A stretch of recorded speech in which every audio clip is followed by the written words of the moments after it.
ke Flash? Bisa. Nambah yakin berangkat haji? Juga bisa. Tarik tunai tanpa kartu? Bisa. Cari arah kiblat tiap waktu juga bisa. Mulai pembiayaan emas? Bisa. Mulai beramal? Juga bisa.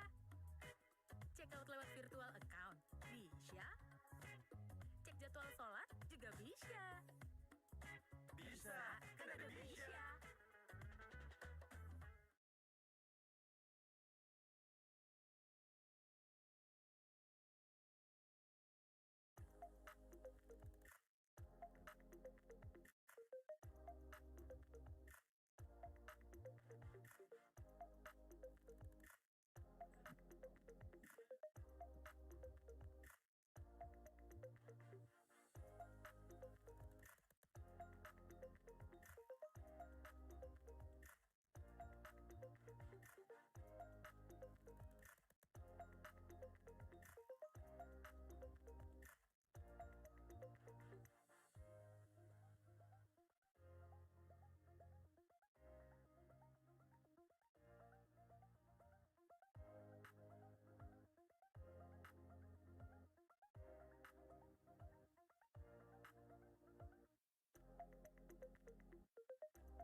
Nambahin saldo ke Flash? Bisa.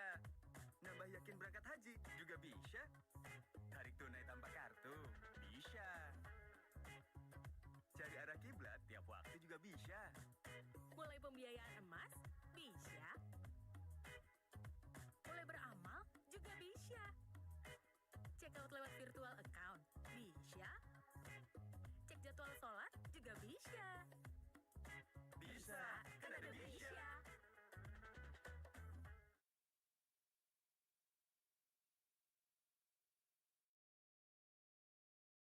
Paraphrasing orgasms the ability to convey ideas with much greater clarity. Kecil-kecil so bule. And we don't know the market yet. Nyasar, Mas. Portfolio diversification is the key. Bisa Inggris. Take a deep breath and push. Empas, empus, pasti lulusan luar. Mereka itu belajar Inggris dua arah pakai cakap. Tuh bisa chat, Wow. bisa private, atau ramean. Lah, lo sekeluarga. Siapa cakap, dia dapat.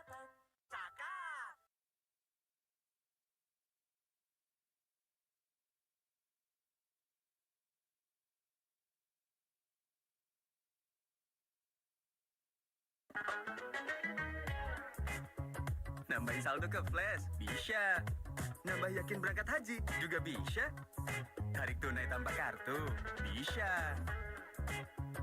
Cari arah kiblat tiap waktu juga bisa. Mulai pembiayaan emas? Bisa. Mulai beramal? Juga bisa. Check out lewat virtual account? Bisa. Cek jadwal sholat? Juga bisa.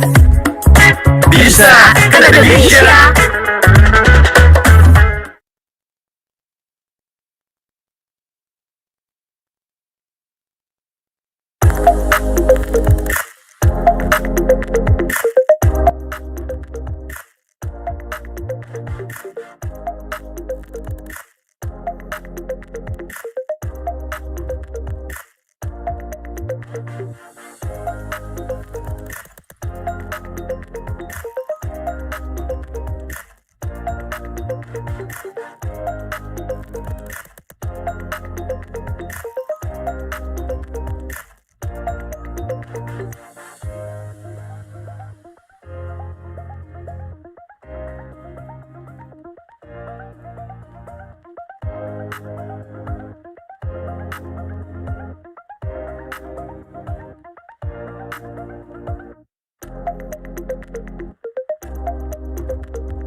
Thank you.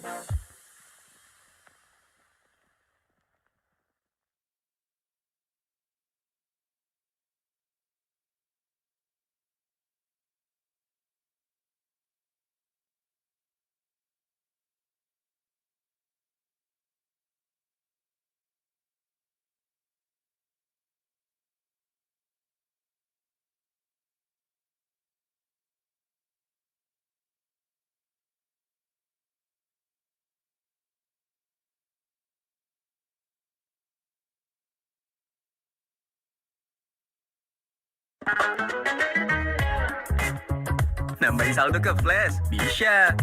Nambah yakin berangkat haji, juga bisa. Tarik tunai tanpa kartu, bisa. Tiap waktu juga bisa. Mulai pembiayaan emas, bisa. Mulai beramal, juga bisa. Check out lewat virtual account. Cek jadwal sholat, juga bisa. Bisa, kan ada bisa.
Nambahin saldo ke Flash, bisa. Nambah yakin berangkat haji, juga bisa. Tarik tunai tanpa kartu, bisa. Cari arah kiblat tiap waktu juga bisa. Mulai pembiayaan emas, bisa.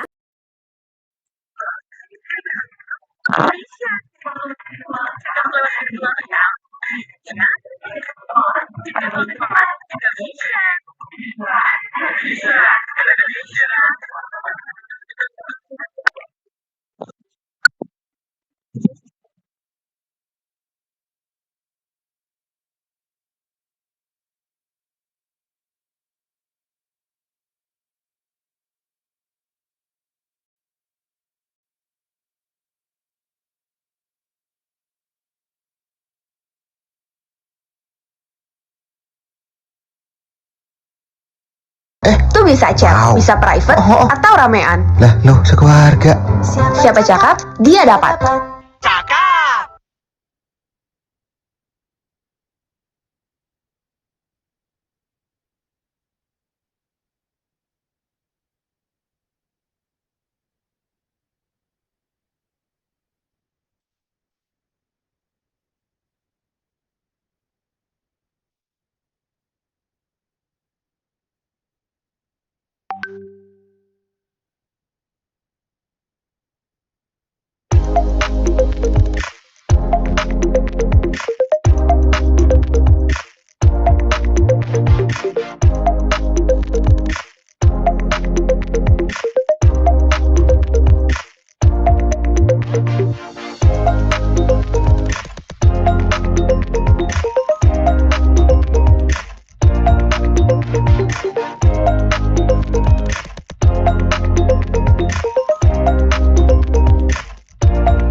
Cek 1 2 cek.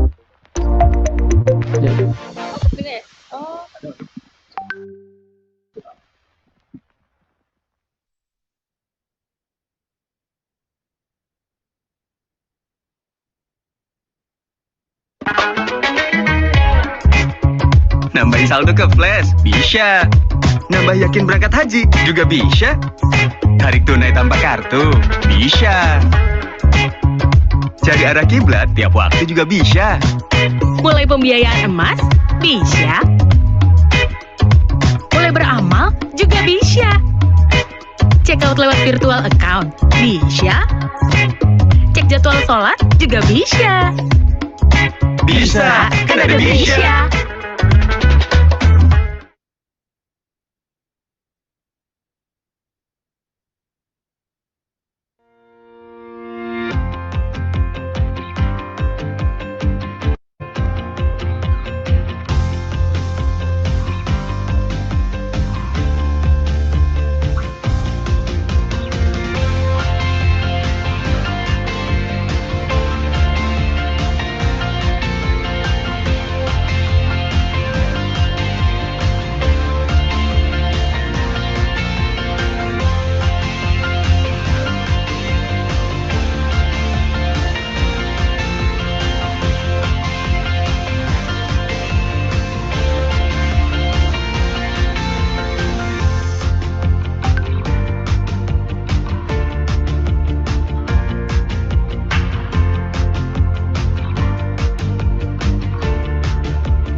saldo ke flash? Bisa.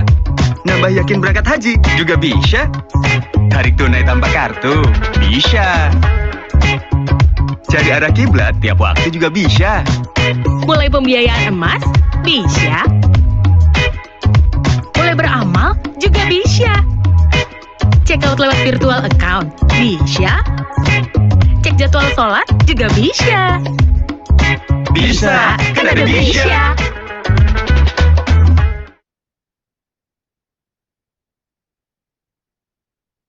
Paraphrasing orgas the ability to convey ideas with much greater clarity. Kecil-kecil so bule. And we don't know the market yet. Nyasar, Mas. Portfolio diversification is the key. Bisa Inggris.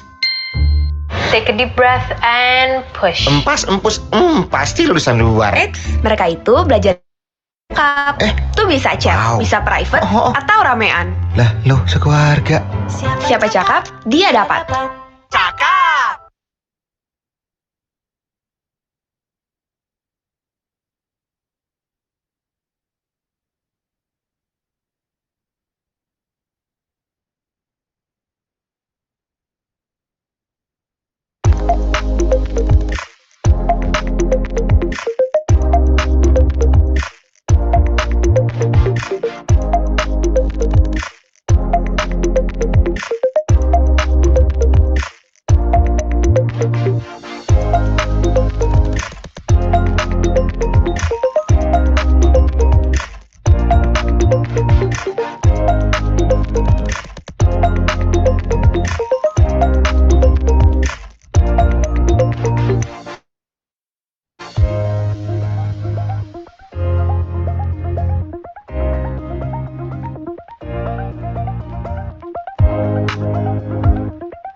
I am not a stranger to the dark. Hide away, they say, 'cause we don't want your broken parts. I've learned to be ashamed of all my scars. Run away, they say, no one will love you as you are. But I won't let them break me down to dust. I know that there's a place for us, for we are glorious.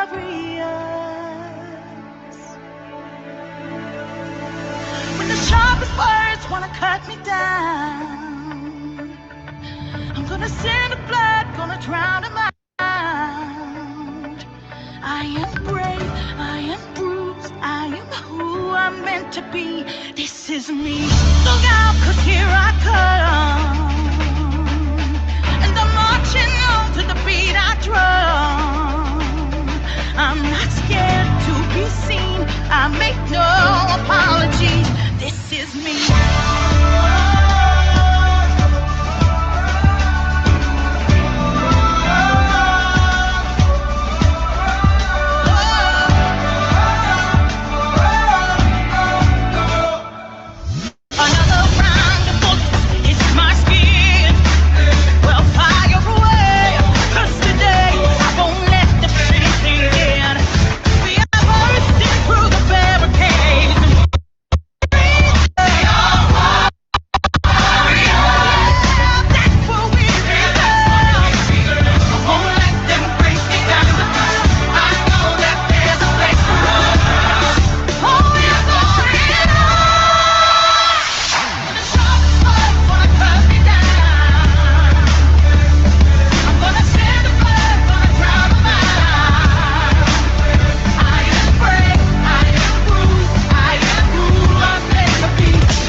crown of mine.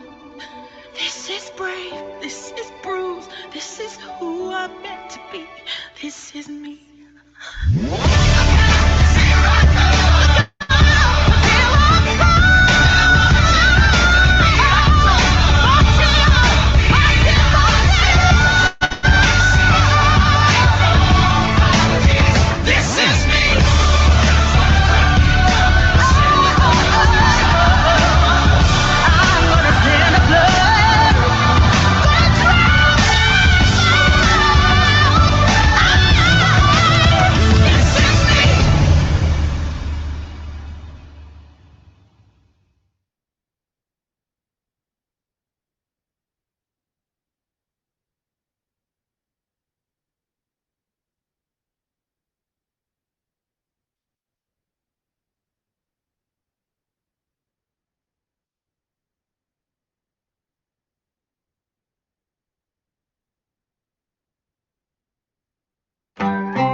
Ketika kau tak sanggup melangkah, hilang arah dalam kesendirian, tiada mentari bagai malam yang kelam, tiada tempat untuk berlabuh, bertahan terus berharap Allah selalu di sisimu, insya Allah, insya Allah, insya Allah ada jalan, insya Allah, insya Allah. Yang ini coba sama yang ini beda Ya, soalnya nggak beda ininya. oh beda Ini udah full tuh. ini sama ini ya oh ya udah ini aja. Established in 2012, the Islamic Economics and Finance Department at Universitas Pendidikan Indonesia's Faculty of Economics and Business Education stands as a beacon of excellence in Islamic finance education, with national superior accreditation from BUNPT and international accreditation from ACOS Germany. We are committed to delivering a world-class learning experience. Our vision is to be an internationally recognized leader in Islamic economics, business, and philanthropy education by 2030. Welcome to the Islamic Economics and Finance Department, Faculty of Economics and Business Education, Universitas Pendidikan Indonesia. We foster a deep understanding of Islamic economics principles, preparing future leaders ready to navigate the challenges and opportunities in this new era. In alignment with the university's vision of leading and outstanding, our dynamic learning environment equips students with the knowledge and practical skills needed to thrive in the evolving financial landscape of Industry 5.0. We are dedicated to providing a platform for young Indonesians to unlock their potential in Islamic economic and finance.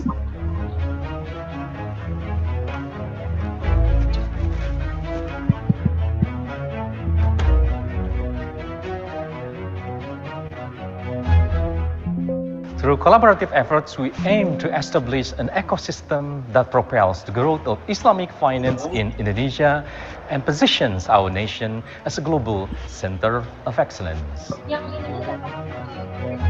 Our esteemed faculty members hold degrees from prestigious universities, ensuring that students receive the highest quality instruction and mentorship.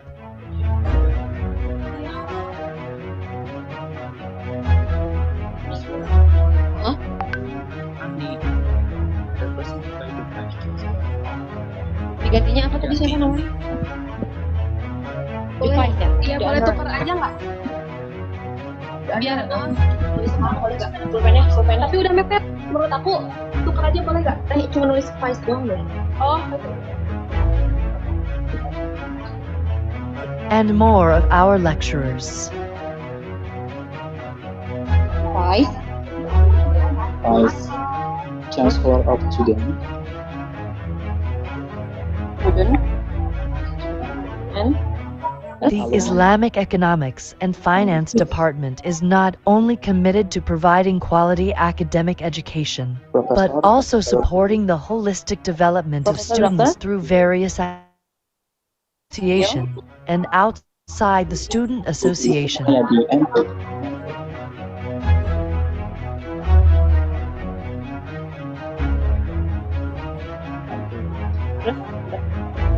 Nah, nanti bacanya dia. Beyond academics, we support holistic development through student organizations and access to comprehensive facilities, including a gymnasium, swimming pool, and sport fields. We offer a range of cutting-edge facilities to enhance the learning experience. Sharia Finance Laboratory, Islamic Economics Literacy Corner, Sharia Investment Gallery, Computer Laboratory, Smart Classroom, Digital SpaceX, Auditorium, Places of Worship, Micro Teaching Room.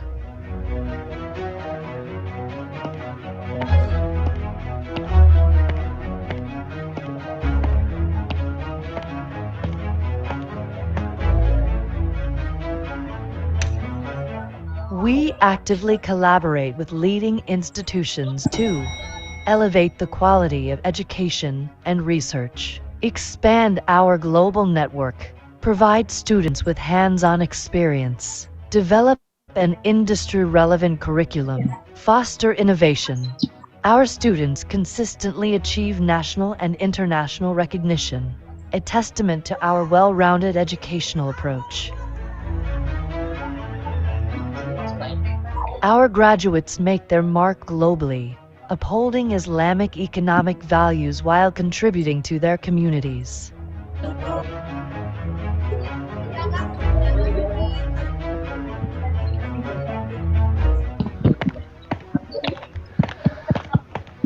Islamic Economic and Finance Department give me the opportunities to unlock my potential to develop effective business strategies and communicate ethical financial value at the trans entertainment corporation, aligning with the diverse and rapidly evolving demand of industry. I feel very fortunate to have learned from experts who have extensive experience in the field of Islamic economic and finance. The knowledge and skills I gained during my studies have been very beneficial. I feel more prepared and confident in facing challenges in my real life. Embark on a journey of intellectual and personal growth. Discover the world of Islamic economics and finance with us.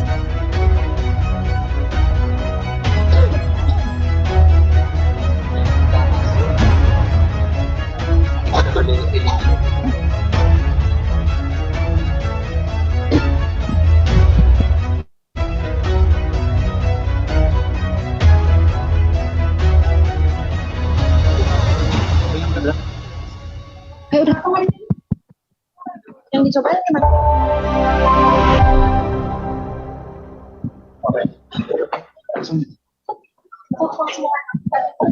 Ya, nyari sih nggak susah. Udah aja.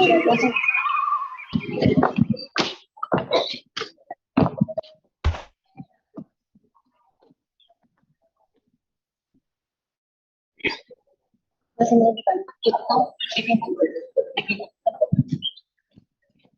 siap. Bismillahirrahmanirrahim. Assalamualaikum warahmatullahi wabarakatuh. Good morning, ladies and gentlemen.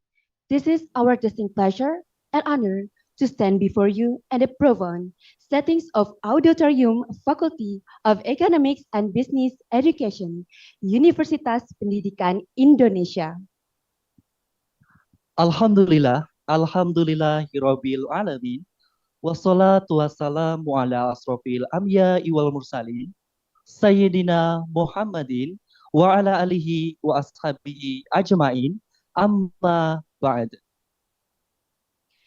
The Honorable, the Chancellor of Universitas Pendidikan Indonesia, Professor Dr. Didi Sukyadi, MA, represented by the Vice, student of the Vice Chancellor, student and alumni and business, Professor Dr. Pil Yudi Sukmayadi, MPD.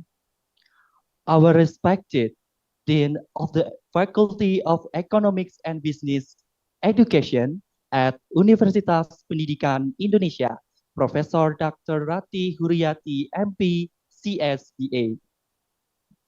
Our respected Head of Islamic Economic and Finance Program, Associate Professor Dr. Aas Nur Aisa, MSc. Our respected representative of APSE, Association of Indonesian Islamic Economic Study Program, Mr. Chupian, SAMT, PhD. Our respected representative of MISEMA, Malaysia-Indonesia Collaboration on Economics Management and Accounting, Associate Professor Dr. Muhammad Hakimi bin Muhammad Safia. Our respected representative of IAEB, International Association of Economics and Business, Professor T.S. Dr. Safinar Ismail. Our respected Ahwad University Lahore, Pakistan, Professor Dr. Asad Zaman. Our respected Professor of Economics at Al Faisal University, Professor Dr. Nechati Aidin. Our respected Professor at the Faculty of Economic and Business, Airlangga University, Professor Dr. Raditya Sukmana, S.A.M.A. Our respected Director of Halal Product Industry of KNIX, Insinyur Putu Rahwidiasa, MBA, CIPM. Our respected lecturer and guest of honor. Our respected participant of IISF and ICCEIS 2025 who attended the event offline and online, and to our dear committee members. First of all, praise and gratitude are due to Allah Subhanahu wa Ta'ala, the Almighty and the Merciful. To His blessing, we can get together here with full enjoyment and happiness. Salawat and salam may always be showered upon our role model, Prophet Muhammad Sallallahu Alaihi Wasallam, along with his companions, family, and may it reach us, his followers. Amin ya Allah ya Rabbal Alamin. We also extend our sincere gratitude to BCA Syariah and Islamic Tutorial Center in the KM UK division of the Directorate of Curriculum Development, Digital Learning, Artificial Intelligence, and MetaMesta for their sponsorship support, which have greatly contributed to make the IISF and ICCEIS event this year a success, as well as to Jakab, Satya ID, and RNZ Photo Booth for their support and contribution to our event. I am Bagas Sunsun, student of IEKI class of 2023, alongside my partner Agnia Malika, student of IEKI class of 2024, and we are honored to be your master of ceremony for today's event. We warmly welcome to you to the grand opening of IEKI International Student Festival and International Collaboration Conference on Islamic Economics 2025. Carrying the theme, Bridging Nation, Empowering Youth, leading the Islamic economics revolution with global unity. Our goal to ensure that this event is always under protection of Allah Subhanahu wa Ta'ala. Let us begin this gathering by reciting Basmalah together. Bismillahirrahmanirrahim. Bismillahirrahmanirrahim. May all proceedings of today's event go smoothly with the blessing and approval of Allah Subhanahu wa Ta'ala. Amin ya Allah ya Rabbal Alamin. The first agenda is the recitation of Holy Quran. Let us take a moment to calm our heart and mind and together listen to the recitation of the verses from Surah Al-Baqarah verse 30 to 33, which will be read by Faza Ali Miftah, along with Kazaska Lufena Kartensi, a student of Islamic Economics and Finance study program. Time is yours.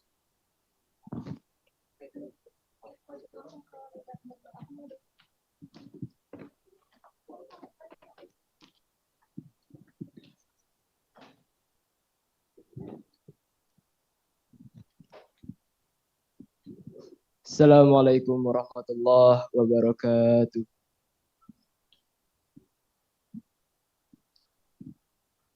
أعوذ بالله من الشيطان الرجيم. بسم الله الرحمن الرحيم. وإذ ربك للملائكة إني جاعل في الأرض خليفة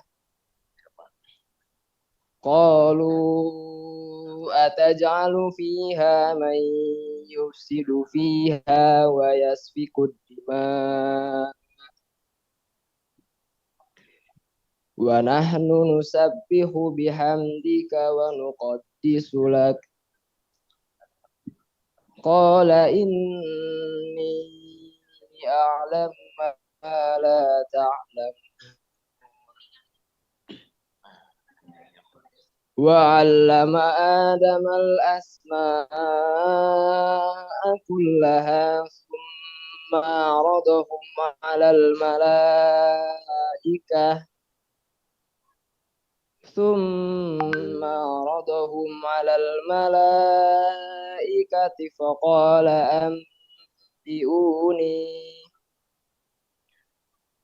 فقال أنبئوني بأسماء هؤلاء إن كنتم صادقين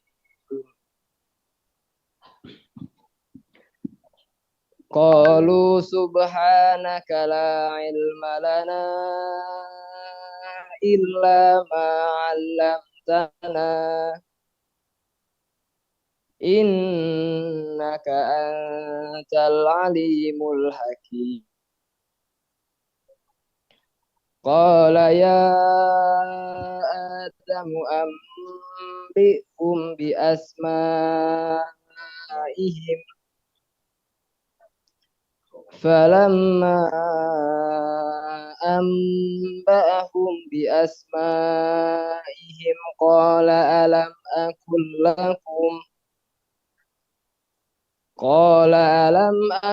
لكم إني أعلم غيب السماوات والأرض وأعلم ما تبدون وما كنتم تكتمون. In the name of Allah, the most beneficent, the most merciful. And remember, when your Lord said to the angels, I am going to place a successive human authority on earth. They asked Allah, will you place in it someone who will spread corruption there and shed blood while we glorify your praises and proclaim your holiness? Allah responded, I know what you don't know. He taught Adam the names of all things. Then He presented them to the angels and said, "Tell me the names of these, if what you say is true." They replied, "Glory be to you. We have no knowledge except what you have taught us. You are truly the all-knowing, all-wise." Allah said, "O Adam, inform them of their names." Then, when Adam did, Allah said, "Did I not tell you that I know the secrets of the heavens and the earth, and I know what you reveal and what you conceal?" Sadaqallahul Azim. Assalamualaikum warahmatullahi wabarakatuh.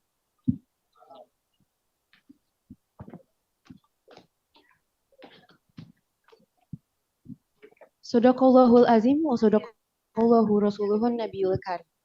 Thank you to Faza and Kezaska for the recitation of the Holy Quran. May the divine words we have just heard bring us all blessings and grace from Allah subhanahu wa ta'ala. Amin ya rabbal alamin.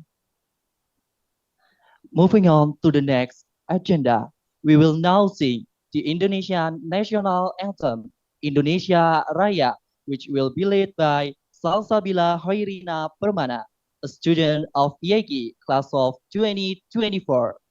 To all audience, kindly please stand up.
To all audience, please return to your seat.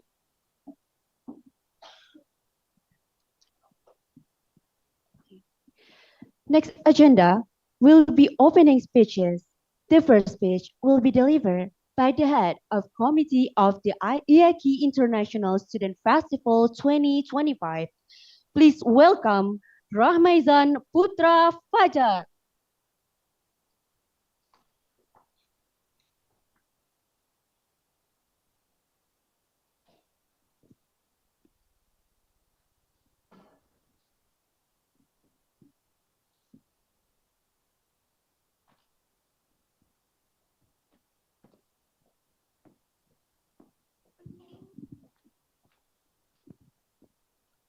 Assalamualaikum warahmatullahi wabarakatuh. The Honorable the Chancellor of Universitas Pendidikan Indonesia, Prof. Dr. Didi Sukyadi, MA, as representative by the Vice Chancellor of Academic Affairs, Prof. Dr. Vanessa Crawford, SA EK MBI, our respected Dean of the Faculty of Economics and Business Education at Universitas Pendidikan Indonesia, Prof. Dr. Latih Kuriyati MP, GSBA, or respected head of the Islamic Economics and Finance Program, Associate Prof. Dr. Aas Nur Asia, MSI, or respected representative of ABSE, Mr. Chupian, SA, MG, PhD, or respected representative of MISEMA, Associate Prof. Dr. Muhammad Hakiwi bin Moh Xavier, or respective representative of YAB, Prof. Dr. Safinar Ismail, or respected Ahwat University, Lahore, Pakistan, Prof. Dr. Asad Zaman, or respected Professor at the Faculty of Economic and Business, Erlangga University, Prof. Dr. Raditya Sukmana, SAMR, or respected Director of Halal Product Industry of KNKS, Putu Rahwidiasa, MBI CIPM, or respected lecturers and guests of honor, or respected participant of Iisf and ICAS 2025 who attend the event offline and online. Good morning and welcome to the second IEKI International Student Festival. On behalf of the organizing committee, I would like to begin by extending our deepest gratitude to Universitas Pendidikan Indonesia, the Faculty of Economic and Business Education, as well as the Faculty of Islamic Economic and Finance for their invaluable support and collaboration in making this event possible. We are also deeply grateful to BCA Syariah, whose sponsorship has played an important role in supporting this year's festival. This year marks another remarkable moment as we gather once again to celebrate and share knowledge at the IEKI International Student Festival.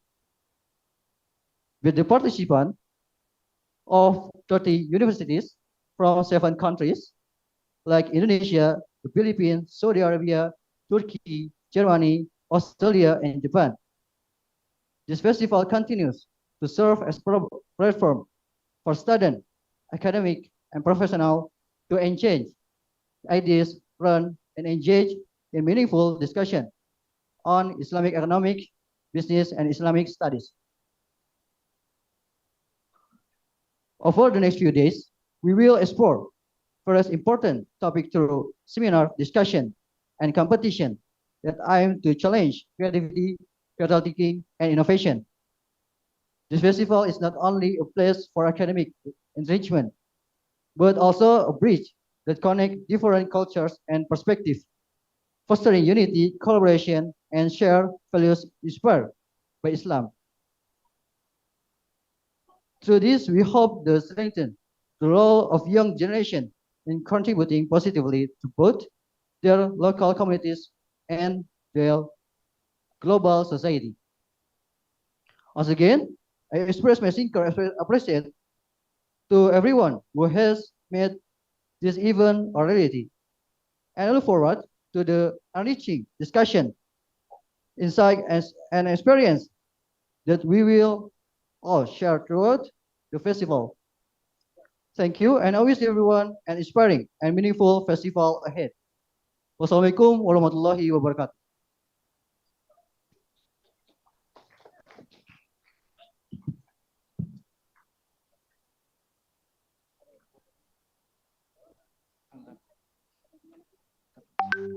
Thank you.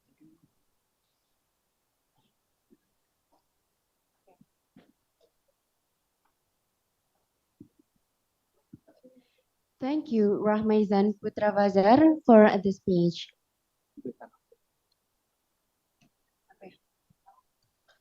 The next speech will be delivered by Professor Dr. Rati Huryati, MP, CSBA, Dean of the Faculty of Economics and Business Education at Universitas Pendidikan Indonesia. Please welcome Professor Rati.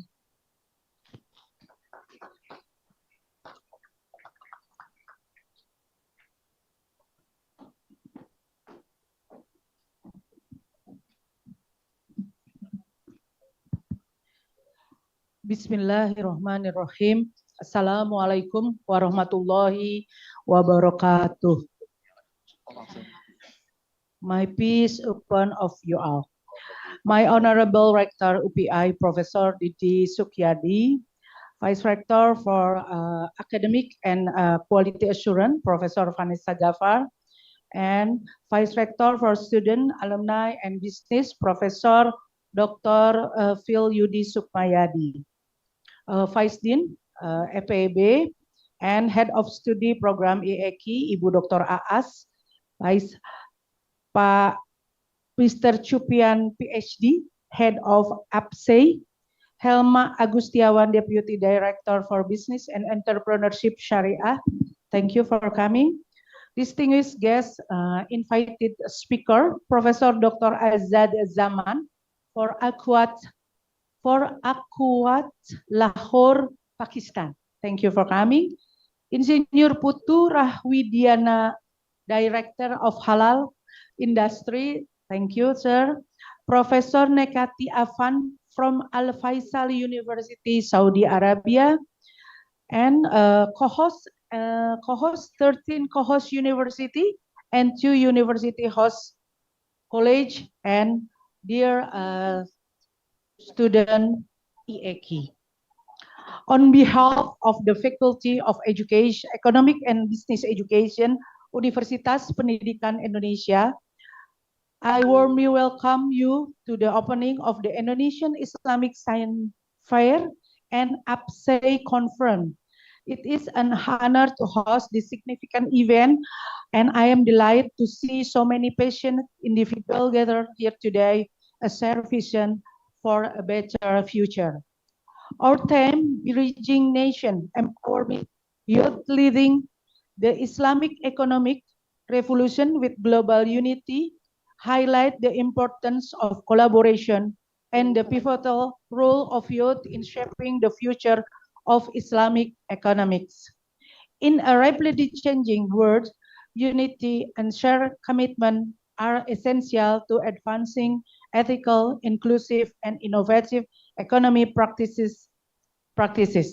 The challenges we face today, whether the economic disparities, environmental sustainability, or social inequality, require a collective response rooted in the value of compassion, justice, and solidarity. This event brings together scholars, practitioners, and young leaders from various backgrounds whose idea and partnership will strengthen the global Islamic economic ecosystem. Over the coming days, we will explore cutting-edge research, innovative solutions, and best practices that can drive sustainability growth and prosperity for communities around the world. I extend my sincere appreciation to APSEI and all partners who effort made the gathering possible. Your dedication to promoting Islamic economics and empowering the next generation of leaders is truly commendable. May today's discussion inspire new insight, meaningful cooperation, and collect progress. Let us seize this opportunity to build bridge, foster collaboration, and contribute to brighter future for all.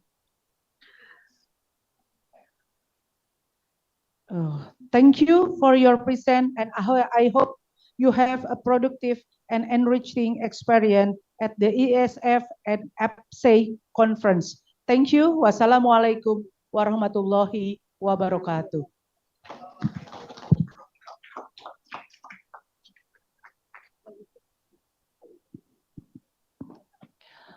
Thank you, Professor, for delivering your speech.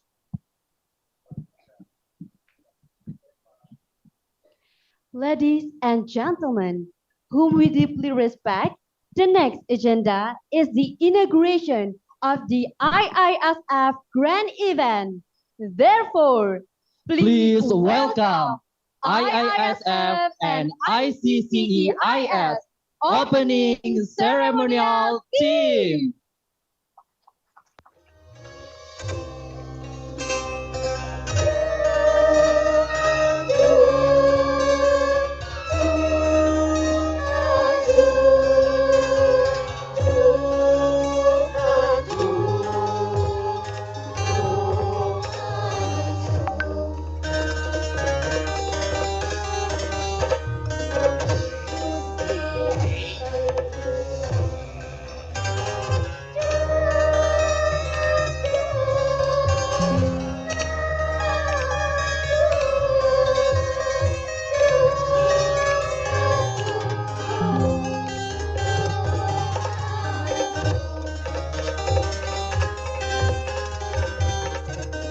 The inauguration of the event will begin with the IISF and ICCEIF ceremony team, accompanied by Indonesia's Nusantara traditional dance performance.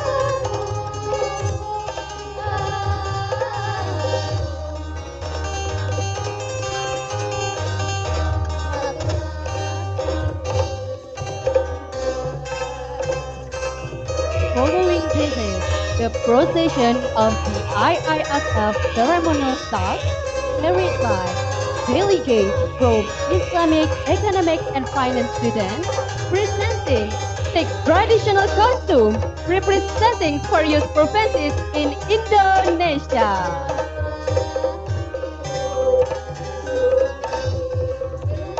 First, Adat Keraton, Central Java. Second, Minangkabau, West Sumatra. Third, Kebaya Beskap, West Java. Fourth, Pepadun Lampung. Fifth, Kota Gadang, West Sumatra. Sixth, Bintang Sutiang, West Sumatra.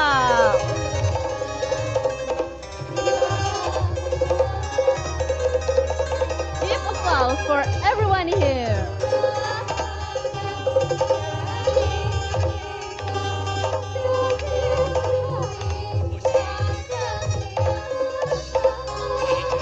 To everyone, this is six various traditional in Indonesia.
The next agenda is appointing of the IISF and ICCEIS ceremonial staff as the official opening of the grand event.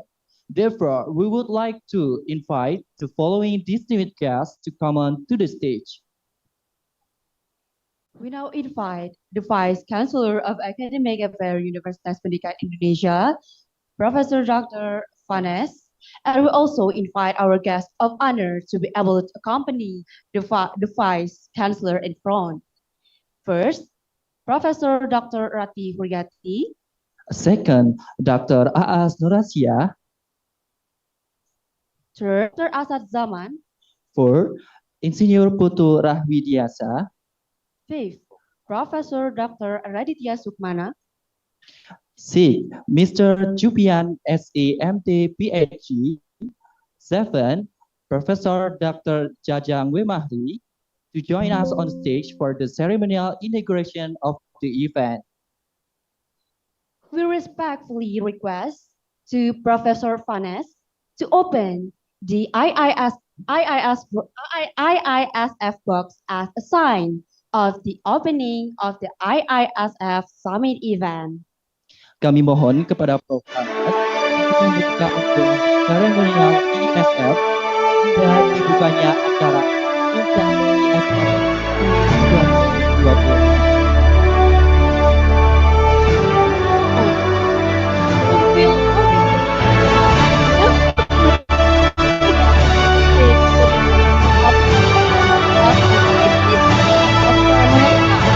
Hadirin sekalian, pada hitungan 10 kami akan secara resmi meresmikan acara dengan membuka seremonial IISF dan ICAIS 2025 dalam hitungan 10, 9, 8, 7, 6, 5, 4, 3, 2, 1.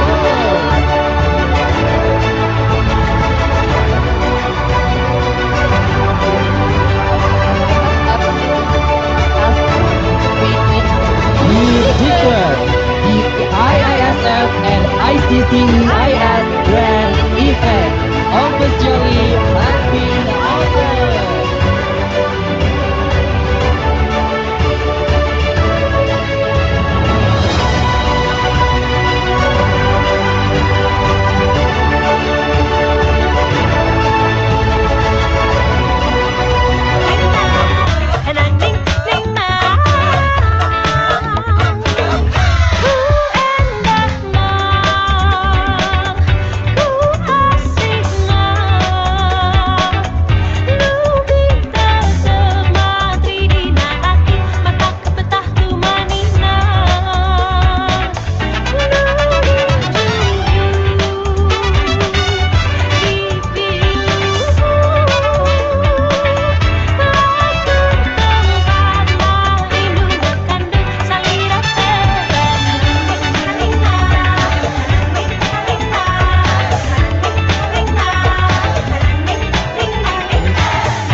You are on the stage and everyone here to come to on stage to capture the moment in the group photo session.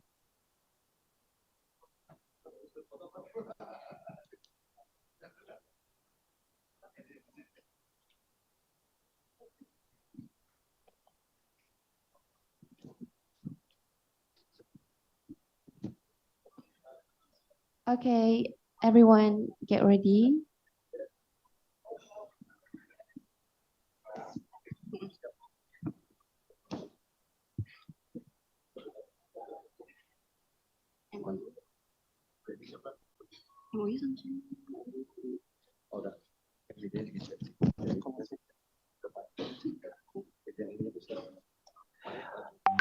Three, two, one.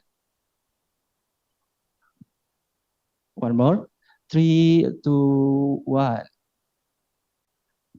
Okay.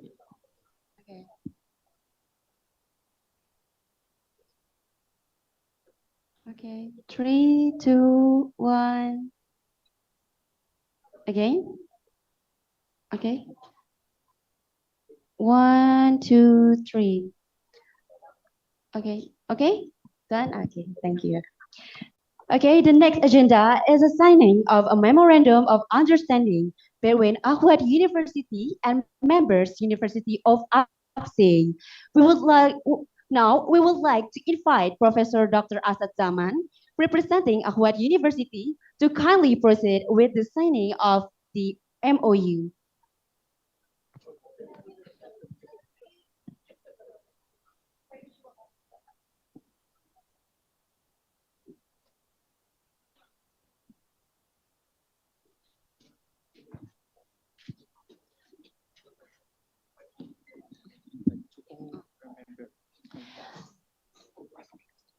Invite to all members of APSE. We can go to the stage right now.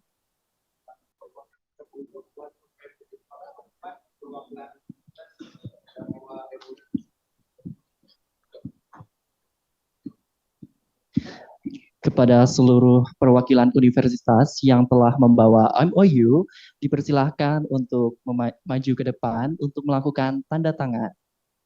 Okay, once again, everyone who have MOU from to all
Next is the opening speech from representative of APSE, Association of Indonesian Islamic Economic Study Program, Mr. Chupian SAMT PhD. Please welcome Mr. Chupian.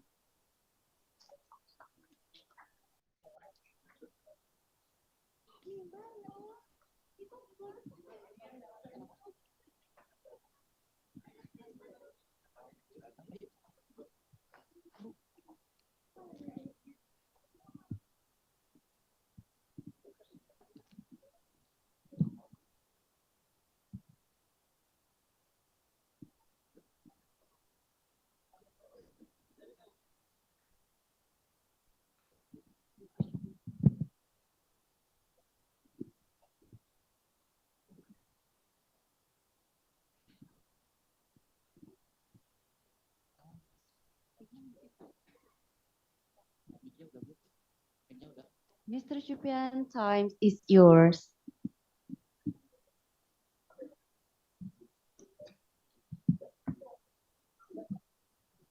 Bismillahirrahmanirrahim. Assalamualaikum warahmatullahi wabarakatuh. Alhamdulillah wassalatu wassalamu ala asrofil anbiya'i wal mursalin Sayyidina wa maulana Muhammadin wa ala alihi wa sahbihi ajmain. A very good morning, peace and blessing to all of you for attending here in the event of IIES and it says conference collaborate Islamic Economic Association, ABSAI, and all members of ABSAI. Your Excellencies, distinguished guests here attended, Prof. Asad from Akhwat University, Ibu Aas, Head of Islamic Economic and Finance Program, Universitas Pendidikan, representative from KNEKS, Pak Putu, our colleagues from Universitas Erlangga, Prof. Radit, our senior, Pak Jajang, and all members of ABSAI, thank you for coming.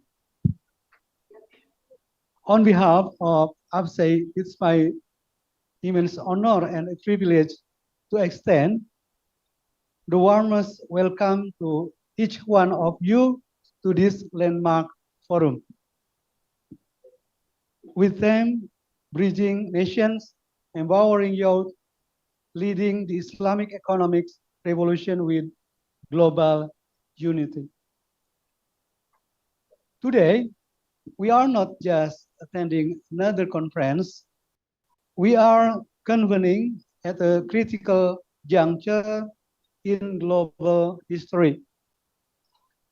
We see a world marked by profound economic challenges, rapid technological shifts, and a deep yearning for a more just and equitable system. To the young leaders in this room, you are not just the audience. It's the very heart of our mission. You are the generation that is dignity, globally connected and socially conscious. You possess the energy, the innovative mindset, and the moral clarity to challenge the status quo. You are the catalyst who will build the bridge, who will design the ethical financial technology, and who will lead the halal industries for tomorrow. This event is designed for you and with you. It's a platform to equip you, to connect you with mentors, and to amplify your voice. Over the course of this event, we will engage in robust discussion,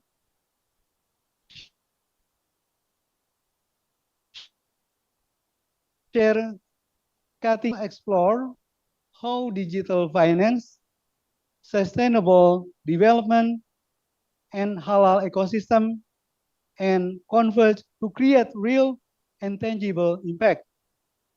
Our goal is simple: to move from rhetoric to result, to inspire new ideas that can be scaled globally, and to build the partnership that will make them a reality. And an event of this scale is testament to collective effort.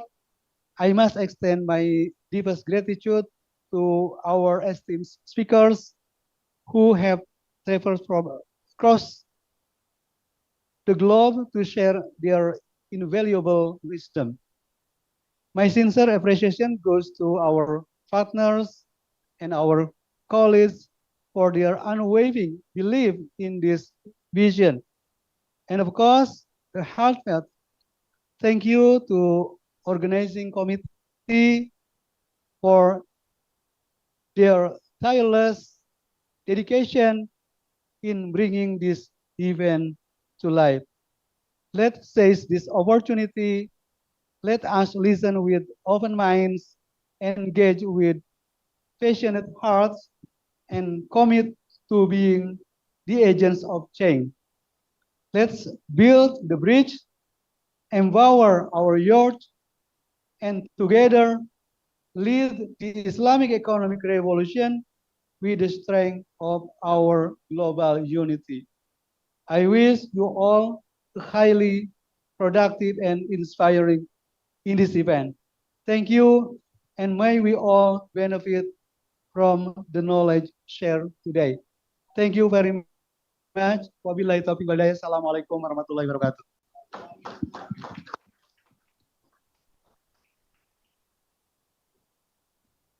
Thank you, Mr. Chipian, for delivering your speech. The next speech will be delivered by our respected representative International Association of Economic and Business, Professor T.S. Dr. Sofinar Ismail. This speech will be delivered in the form of a video that has been provided to Professor T.S. Dr. Sofinar Ismail. Time is yours. Assalamualaikum warahmatullahi wabarakatuh. Distinguished guests, respected speakers, fellow academicians, and most importantly, our dear youth and students. It is a great honor for me to share a few thoughts in this significant session. Today's theme, Bridging Nation, Empowering Youth, Leading the Islamic Economics Revolution with Global Unity, is timely and deeply relevant to the world we live in. Firstly, let us reflect on the importance of the theme itself as we witness rapid global changes from digital transformation to sustainability challenges. The Islamic economy is uniquely positioned to offer ethical, inclusive, and resilient economic solution. This principle of justice, equity, and shared prosperity embedded into Islamic finance and economics are more crucial now than ever. Bridging nations through the values of the Islamic economy is not just a concept, it is a necessity. It's opened the door for collaborative innovation, cross-border investment, and a unified response to global economic disparities. Secondly, and most importantly, this revolution cannot happen without you, the youth. You are the energy, the ideas, and the voice of the future. We hope that today's session will not only inform you, but inspire you to act. Whether through research, entrepreneurship, policy, advocacy, or digital innovation, there are countless ways you can contribute to advancing the Islamic economy. We need youth who are bold, visionary, and grounded in Islamic value, youth who are ready to take leadership, build global network, and create sustainable impact. With your potential and the support of strong institutions, I truly believe we can move from vision to action. Let us work together to lead this revolution ethically, globally, and sustainably. Thank you. Assalamualaikum warahmatullahi wabarakatuh. Thank you, Professor, for delivering your speech. The next speech will be delivered in a Zoom conference by Malaysia-Indonesia Collaboration on Economic, Management, and Accounting, Associate Professor Dr. Muhammad Hakimi bin Muhammad Safia.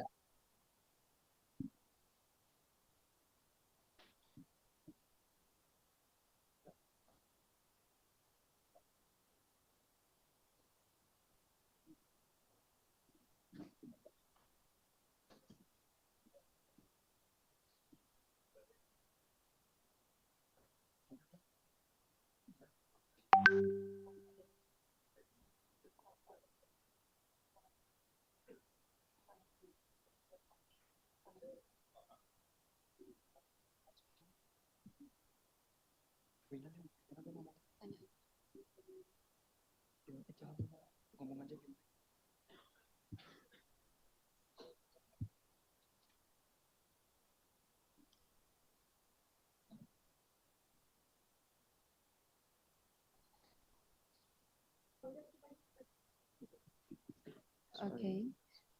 Sorry, because Professor Hakimi is not already on Zoom.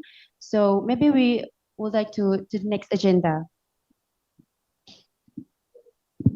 The grand opening of ceremony of IEKI International Student Festival and International Collaboration Conference on Islamic Economic 2025 has now come to an end.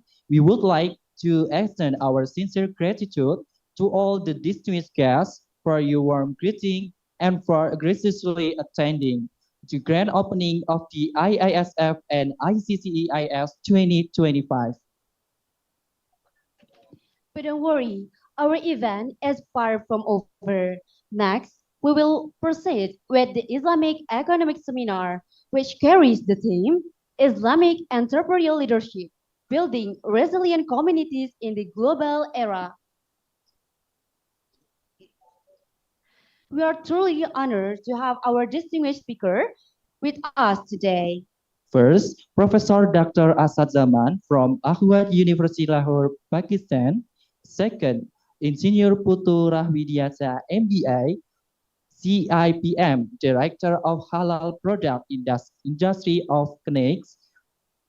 And although Professor Nashati could not be with us due to technical reason, but Alhamdulillah, we are delegate to welcome Professor Dr. Raditya Sukmana, SEMA, Professor at Faculty of Economic and Business, Erlangga University, Supervisory Board member of APSE, and head of the doctoral program in Islamic Economics at Erlangga University.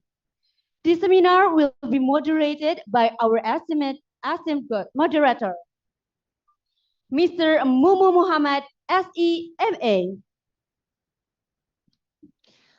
Allow us to introduce Mr. Mumu Muhammad, SAMA, an individual with an impressive educational and organizational background. In terms of education, he holds two distinguished degrees. First, a bachelor degree in Islamic Economic and Finance from Universitas Pendidikan Indonesia, obtained in 2017.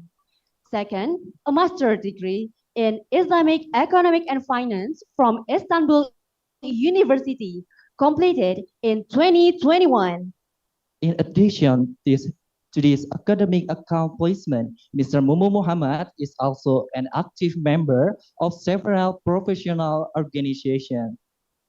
First, 2020 until 2021, he has served a financial officer in Nahdlatul Ulama Organization, branch of Turkey, PCINU Turkey. Second, one of the initiators for the establishment of Masyarakat Ekonomi Syariah or MES branch of Turkey 2021. Since 2021, he has been a member of Masyarakat Ekonomi Syariah or MES branch of Turkey.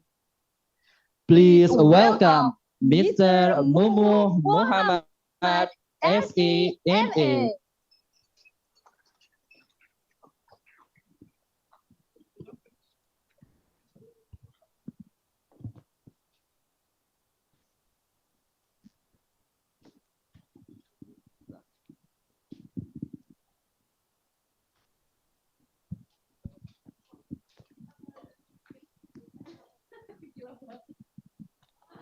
Alright. Assalamualaikum warahmatullahi wabarakatuh. Alhamdulillahirabbil alamin. Wassalli wa sallim ala Rasulillah Muhammad bin Abdullah wa ala alihi washabihi wa mawala. Rabbi shrah li sadri wa yassir li amri wa hlul 'uqdatam min lisani yafqahu qawli. Amma ba'd. Ladies and gentlemen, very good morning, distinguished speakers and distinguished guests, online participants and offline participants. I hope all of you are doing good, inshallah. It is my great honor to be here as your moderator for today's program. I am Mumu Muhammad. I'm from Islamic Economics and Finance Department. Universitas Pendidikan Indonesia. All right, ladies and gentlemen, the seminar term Islamic Entrepreneurial Leadership Building Resilient Communities in the Global Era reflects our shared commitment to explore how Islamic values, ethics, and entrepreneurship can strengthen communities amidst global transformation. Alhamdulillahirobbilalamin. Among us, there are several distinguished speakers. It's such an honor for us to have distinguished speakers with us today. The first one is Professor Dr. Asad Zaman from Akhwat University Lahore, Pakistan. Welcome to Indonesia. Welcome to our university. Professor Dr. Asad Zaman actually recently is the Vice Chancellor of the Pakistan Institute of Development Economics, PIDE, a renowned economist with a PhD from Stanford University, former professor at leading universities such as Columbia University and Johns Hopkins, and influential scholar in econometrics and jumping into Islamic economics with numerous published works. And the second one, we have Insinyur Putu Rahwidiasa from National Committee for Islamic Economics and Finance, KNEKS. Insinyur Putu Rahwidiasa, what should I call you? Pak Putu. Pak Putu currently serves as the Director of Islamic Business and Entrepreneurship at the National Committee for Islamic Economics and Finance and Acting Director of Halal Product Industry. He has extensive experience in banking and finance, having held key positions such as Director of Risk Management and Compliance at Bank Syariah Mandiri. Academically, he holds bachelor's degree in agronomy from IPB University, 1986, and an MBA in finance and strategic management from the University of Illinois at Urbana-Champaign, USA, 1995. Thank you for coming. Welcome to our faculty. And in the middle, we have Prof. Raditya Sukmana, the most popular among us. Okay, Professor Raditya Sukmana, SMA, is a professor of Islamic economics from Universitas Airlangga, Indonesia, with a PhD from the International Islamic University, Malaysia. And he has already published over 70 Scopus Index publications, recognized as a national Wakaf figure and also a distinguished scholar in Islamic social finance. He is an expert in Wakaf management, Islamic finance, and halal industry, and has shared his research in academic forums across more than 15 countries. And the last one, not but not least, we have online speakers coming from, Al Faisal University, Kingdom of Saudi Arabia, Professor Najati Aiden. All right. Maybe later on, okay, will join us after offline session. All right, the Professor Najati Aiden is a professor of economics at the Faisal University, Kingdom of Saudi Arabia, and the executive director of the Al Faisal Corporate Governance Center. And he holds a bachelor degree in public finance, a master of international economics from Gazi University, Turkey, and 2 doctoral degrees, one in economics and another in education. He has published many articles, including Islamic economics and finance-related topics. All right, ladies and gentlemen, in this era of the globalization and digital transformation, Islamic entrepreneurial leadership plays a crucial role in guiding society towards inclusive growth and sustainable well-being. This seminar brings together academicians, practitioners, and also policymakers to discuss innovative ideas and solutions in fields of economics and finance. Without further ado, let's start our program by reciting Basmalah together. Bismillahirrahmanirrahim. So I'm going to give each speakers 30 minutes to deliver the presentation. And after all speakers deliver the presentation, we will have like a Q&A session within 30 minutes, inshallah. So who will deliver presentation first? Professor Asad Zaman. All right. Without further ado, let's welcome Professor Dr. Asad Zaman. The floor is yours. Let's give him big applause.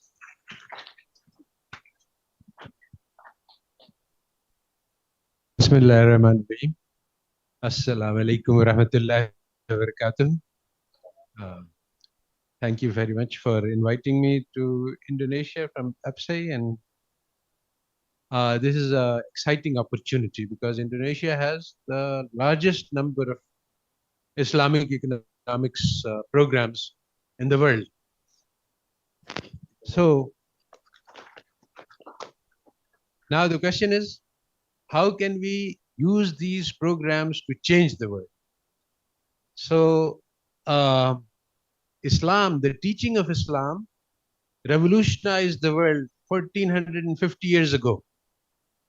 The message of Allah Ta'ala embodied in the actions and personality of Prophet Muhammad Sallallahu Alaihi Wasallam took the Bedouin who were in the period of Jahiliyyah, the most ignorant and backward people on the planet, to the leaders of the world.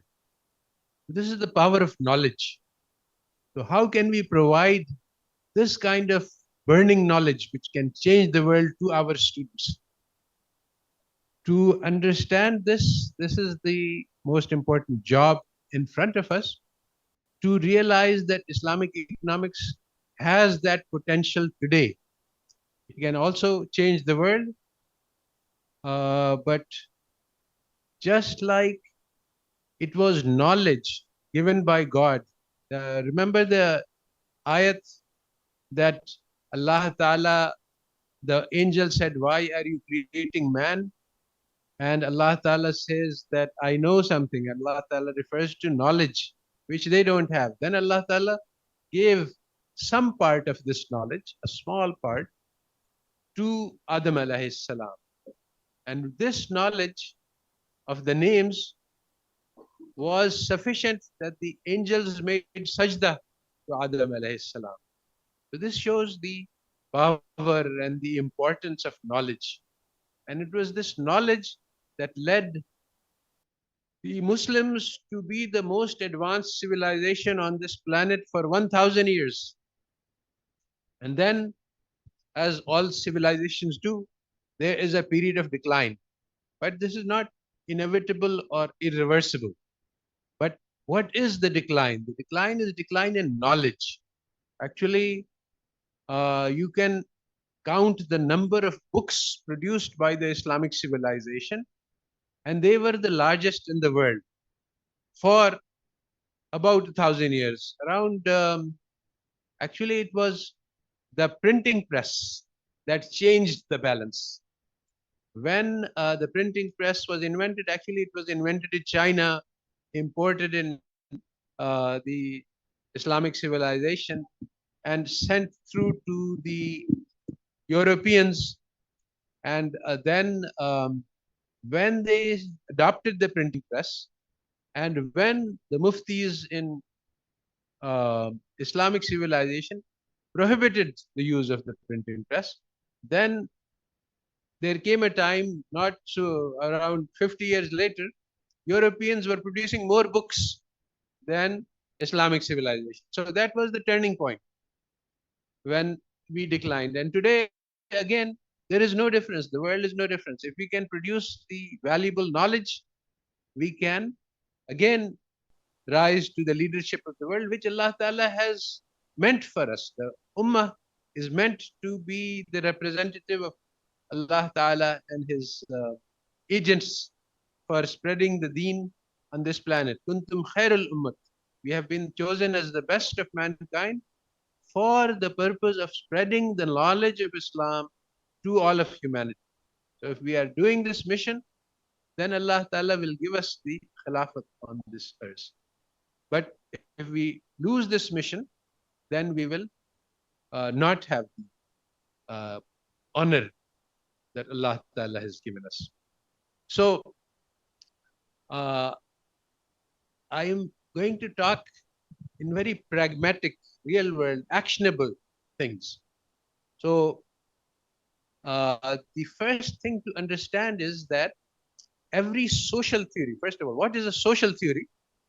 A social theory is any theory about human society.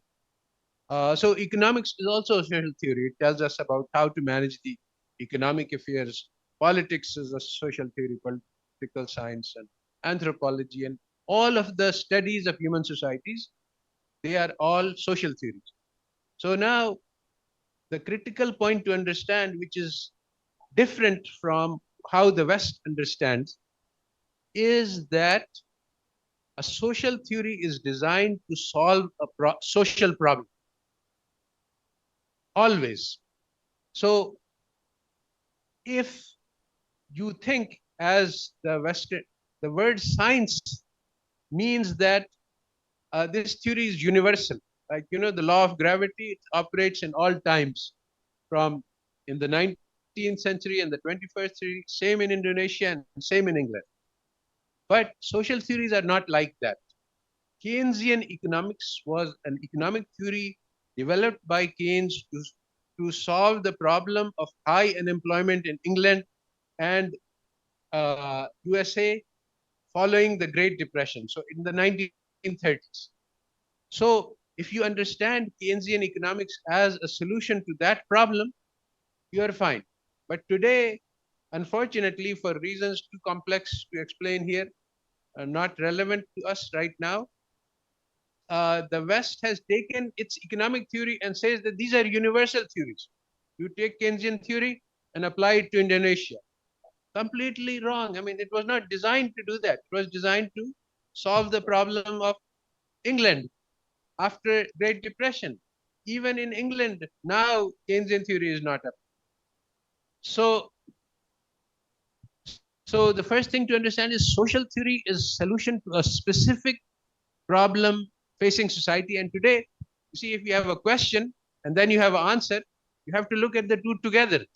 If you don't know the question and you say this is the answer, then you don't understand what it is. So if you say here's Keynesian theory, study it and apply it, but you don't know what the Keynesian theory is the solution to. So today, all over the world, in economics department, they teach Keynesian economics, but they don't teach about the Great Depression and the high unemployment that followed and why that posed a problem for Keynes and how he solved it. So they give you the answer but not the question, which makes it impossible to understand. And you think it is a universal truth applicable in 19th, 20th century, 21st century, when it is only applicable in 1930s in England. So the Islamic economics is also a contextual theory. And so we have to understand what Islamic economics was, how it emerged and how it has evolved, and what it is now and what it can do. So the problem facing the Muslim world was colonization. In the early 20th century, about 90% of Islamic world was colonized. And for 100 years, all of our institutions, our economic institutions, our political institutions, our educational, everything was destroyed. They were based on waqf.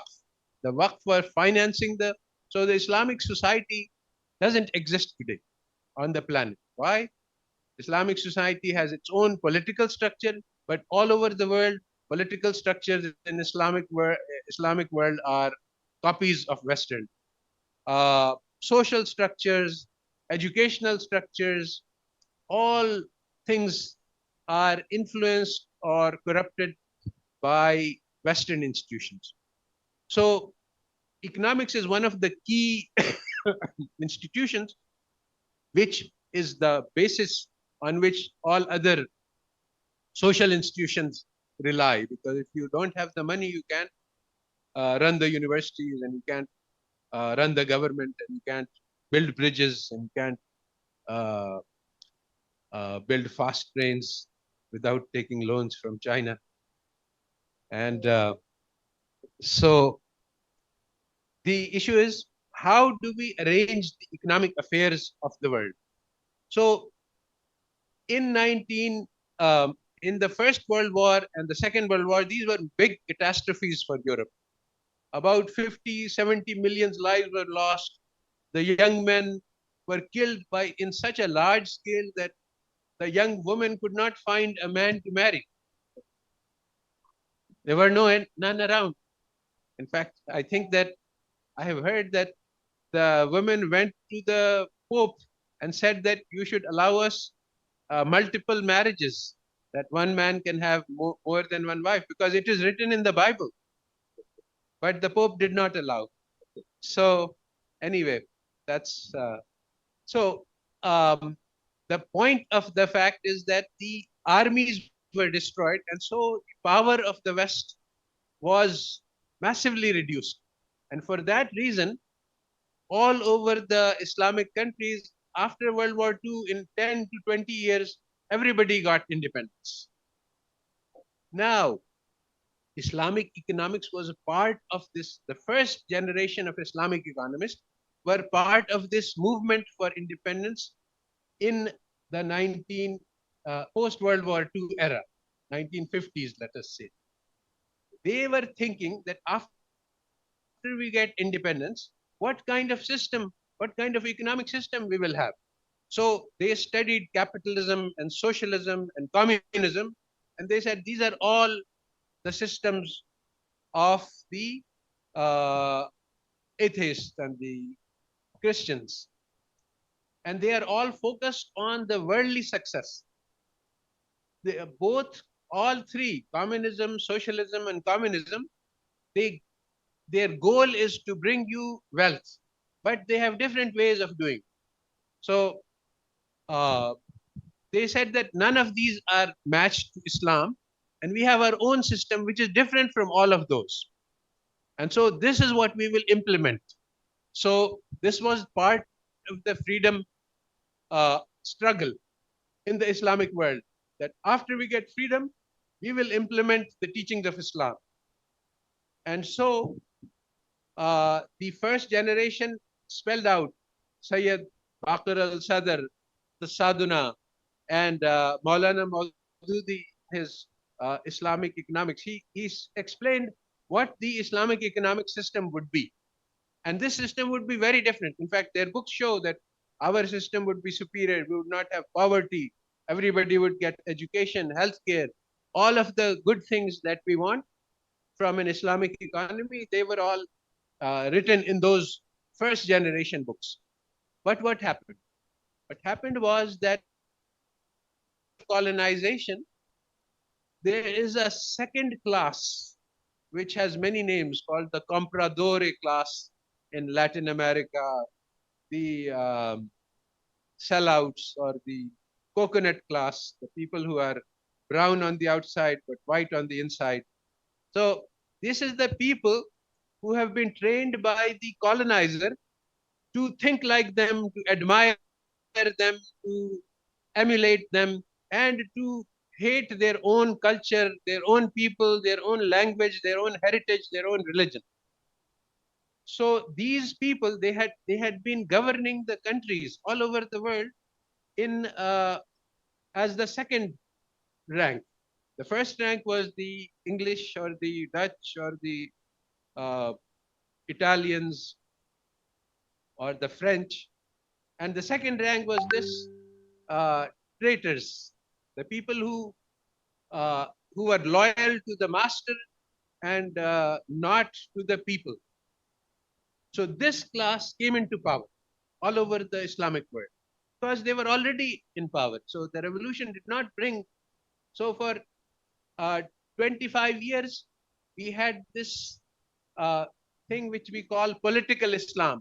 They realized that we can't put in our Islamic system because we don't have the power. So let's get the power first. So the political Islam all over the Islamic world, the people tried to get the power from the westernized elites. But over 25 years, this did not succeed for many reasons. So that led to the second generation. In the mid 1970s, there was a conference in Mecca, the first International Islamic Economics Conference. And this, you can say, is the beginning of second generation Islamic economics. In the second generation, the people said that, well, revolution is not possible. So what should we do? Should we just keep waiting for revolution and do nothing? They said, no, let's be pragmatic, let's be practical. let's look at this capitalism and see how we can change it to become Islamic.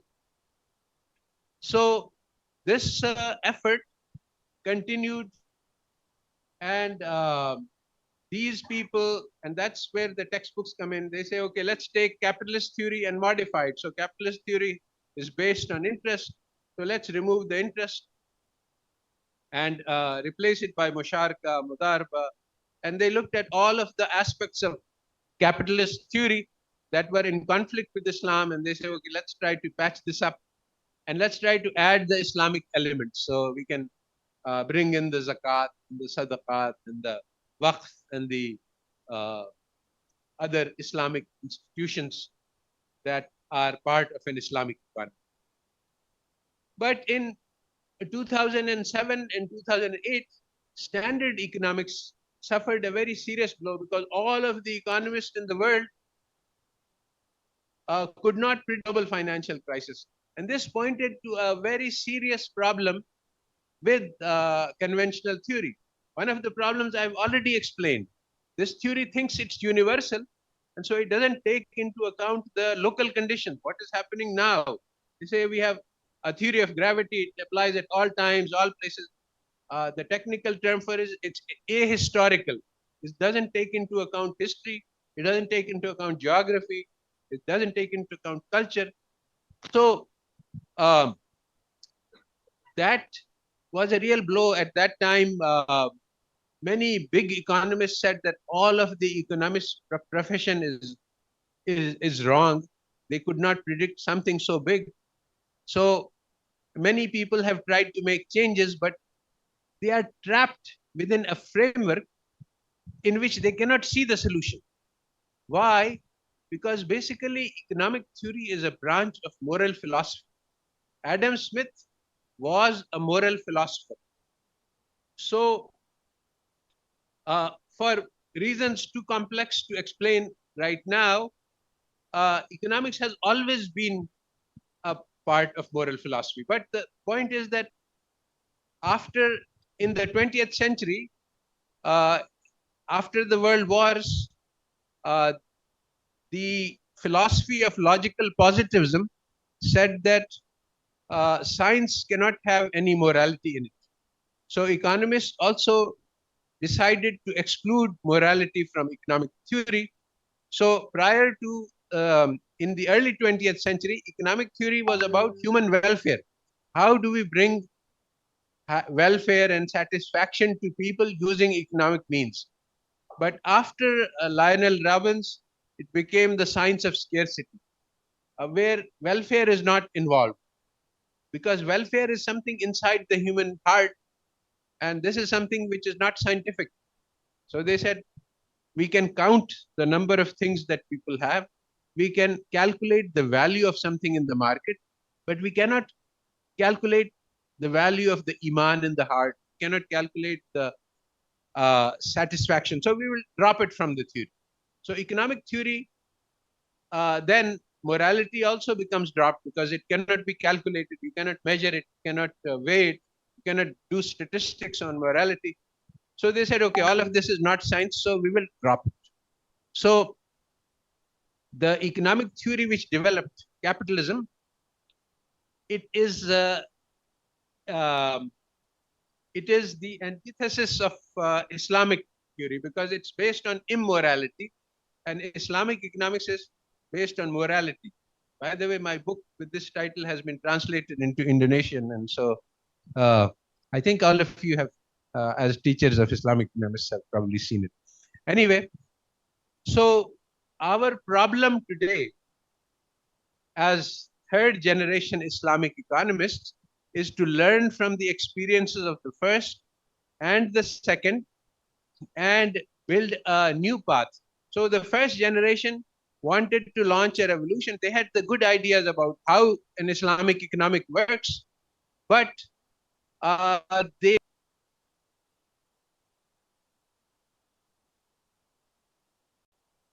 took the capitalist institutions and tried to modify them to make them Islamic, and this has had mixed success with The hope was that you would start with capitalism and you would move gradually towards Islam. But actually, what has happened is that Islamic teachings have moved gradually towards capitalism. So it's not so good. So now we have to think about what we can do.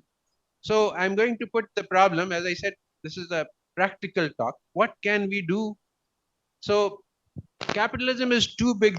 What we tried to do was to overthrow it, to get rid of it. We cannot do that pragmatically. It's just too strong. Maybe later on. There is something which is called a disruptive technology. So a disruptive technology is something which can be used within the existing system, but it, instead of strengthening the system, it weakens the system. And so ultimately, if the disruptive technology is allowed to grow, then it can destroy the existing system from the inside. And so this is the kind of work that we need to do. Islamic banking is the perfect example to explain what I'm trying to say. Currently, Islamic banking and finance strengthens the capitalist institutions all around the world because it is aligned with their values, with their mission, with their vision, with their purpose. And it just changes the shape, the cover, the appearances.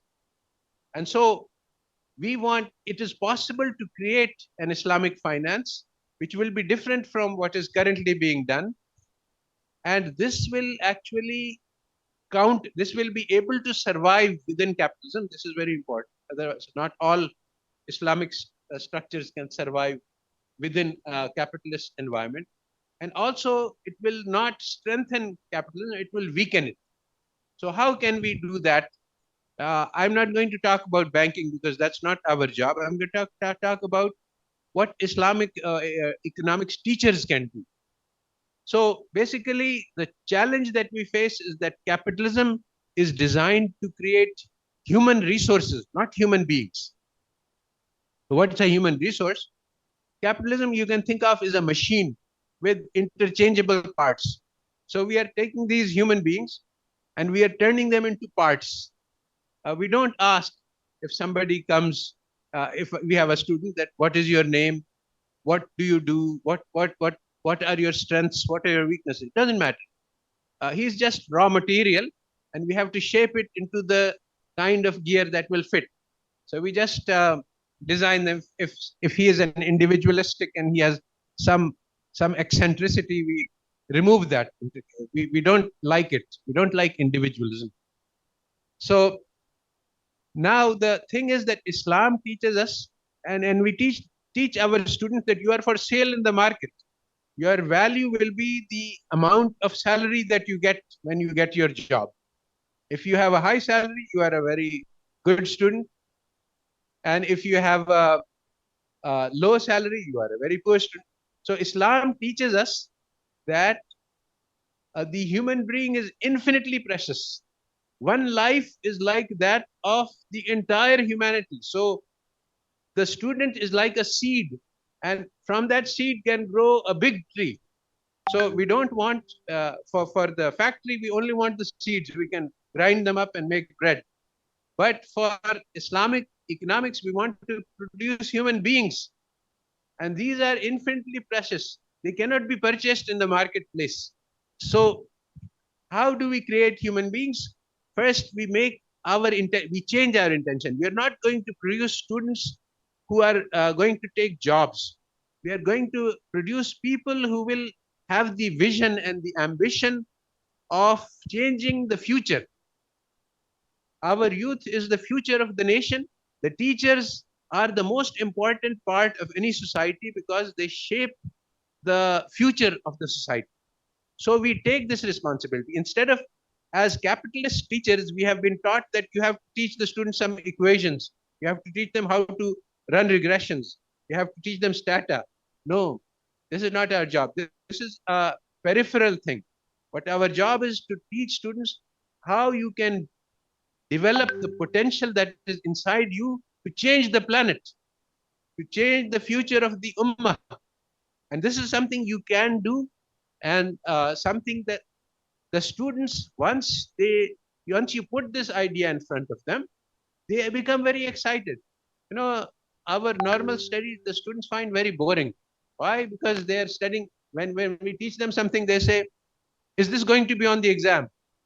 If not, I don't want to study it." But if we teach them how you can become a human being, how you can become, your value can be such that millions and billions of dollars cannot buy you.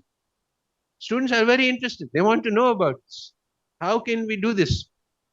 And as Islamic economists, we have the opportunity to give them the teachings of Islam, which did this already. They took the people who were the Bedouin and they raised them into the leaders of the world. So we have to, for this, we have to work first of all. First of all, we have to change our own mission and job.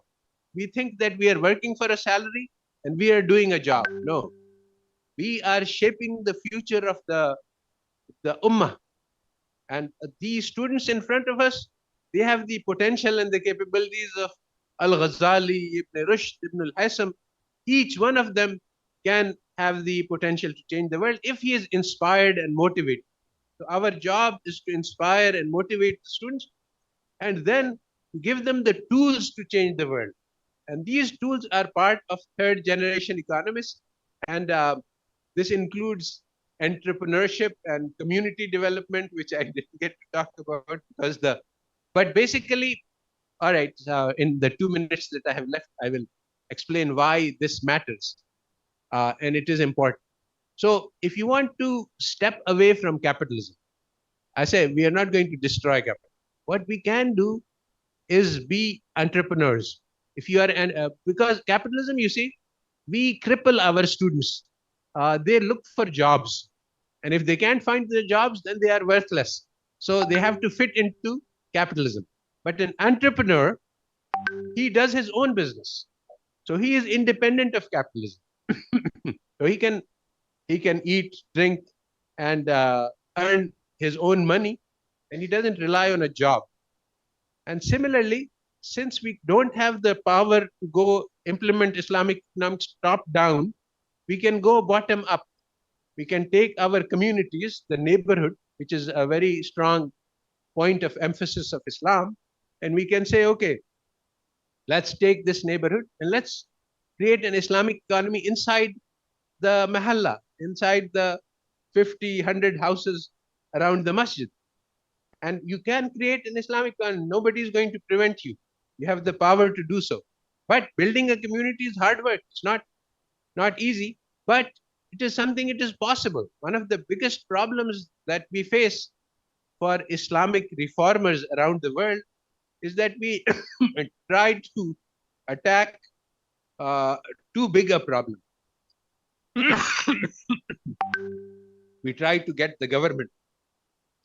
Let's try with a small problem. Let's try to take control of the community. When you try that, this is something that is in your hands. If you try for something that, okay, let's try to take over the world, then you will just wait and you will keep waiting and you will not do anything. But if you try to implement Islam in your community, you will find that there are many paths that are open for you to do. So both of these things, entrepreneurship, community, they are closely related to the problem that we have. The social problem we have is capitalism and its ways of thinking, and the solution lies in finding ways to exist outside of capitalism.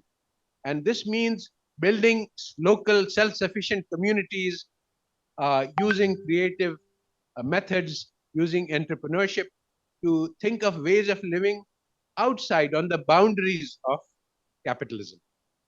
And so that's all. Thank you. Okay.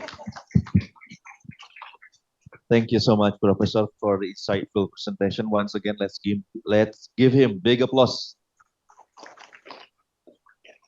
All right. If you have any question, yeah, okay, just put it. Later on, we will have a fruitful discussion, inshallah, with the Professor Asad. Next speaker, Pak Putu from KMEKS will deliver a presentation within 30 minutes. Time is yours. Terima kasih. Thank you, Pak Moderator. Bismillahirrahmanirrahim. Assalamualaikum warahmatullahi wabarakatuh. Alhamdulillahirrahmanirrahim. Wa binasa'in ala rudin abadin. Wassalatu wassalamu ala sayyidina Muhammadin. Wa ala alihi wa sahbihi ajmain. Wa ba'd.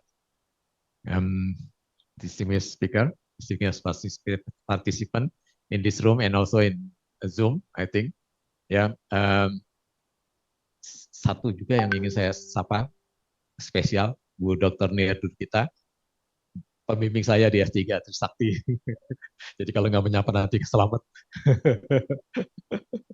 Juga guru saya, Prof. Radit. Prof. Asad is very inspiring for me, especially. I have a lot of slides. I hope that you are not boring with this slide. But I think this is important to share with the adik-adik mahasiswa ya. There are a lot of data that you can use it for your research and also for skripsi or others. Let me start with the slide. Thank you for having me here. And today I want to share how Islamic entrepreneurial leadership can move from concept to execution, and why it matters for communities that are trying to grow with dignity, as Professor Asad said, dignity, moral, etc., and also for resilience. I will connect the dots between the halal value chain, Islamic finance, and real programs that help MSME deliver products, hire people, get for job, Professor Asad, and export with confidence. Halal product, export for our halal product. My goal is simple, measurable, and share with many of you here, and also our participant in the Zoom. If we align the incentive across public policy, finance, industry, and talent, we can build an engine of growth that does not leave people behind.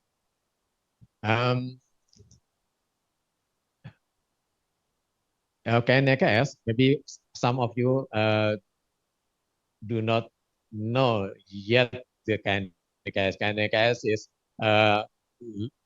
government institution. The chairman of the KNKS is the president, and the vice chairman is the vice president, and the secretary is Minister of Finance. The member of this institution or this committee is 16 minister, and also chairman of the institution, some like Bank Indonesia, OJK, and others. We are coordinating institution that connect ministry, regulators, industry, and region for advancing Islamic economy and finance agenda. We focus on 4 engines: halal industry, Islamic finance, social finance, and MSMEs on the middle, as you can see from the chart. When these engines run in synchronization, the system will produce jobs, investment, and also export capability. As you can see also, the target of this ecosystem is a domestic market and global market. The next, please. As you can see also from this data, Indonesia has moved up for global ranking over the last few years, which signals momentum we can build on. In the Global Islamic Economy Indicator 2025, as you can see that we are at number 4, improving from number 10 in 2018, reflecting broader sector depth and activity. As Wakaf, Prof. Radit, the specialist in Wakaf, has grown to 268%, I think, yeah, I cannot see from here, since the global National Wakaf Uang at that time, about 2 years ago. And Zakat Infak Sedekah rose by 25% year on year in 2024, which shows social finance scaling alongside commercial finance. By May 2025, total Islamic finance asset reached more than 9,500 trillion rupiah with 5.3% year-on-year growth, while halal certification reached 2.8 million certificates by mid-June 2025, covering about 9.6 products. indicating that real adoption across the market. We also have 31 KDKS, Regional Committee for Islamic Economy and Finance, in 31 provinces. Next, please.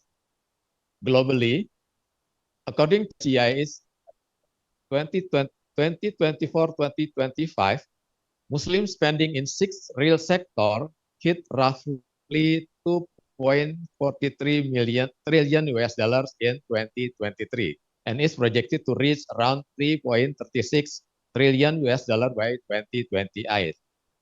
The biggest driver remains food, but the fastest growth are Muslim-friendly tourism, halal cosmetic, and media and recreation. Islamic finance assets were estimated at 4.93 trillion US dollar in 2023, with a projection 7.53 trillion US dollar by 2028. With signal capital debt is increasing to support real sector. For policymakers and entrepreneurs, this means two things. Demand is there, and quality signals matters. If we can make traceability and standard easy, we can win share in the most dynamic parts of the market. Next, please. Independent trackers like Salam Gateway and Dinar Standard now rank Indonesia as the largest halal producers among 57 OIC members.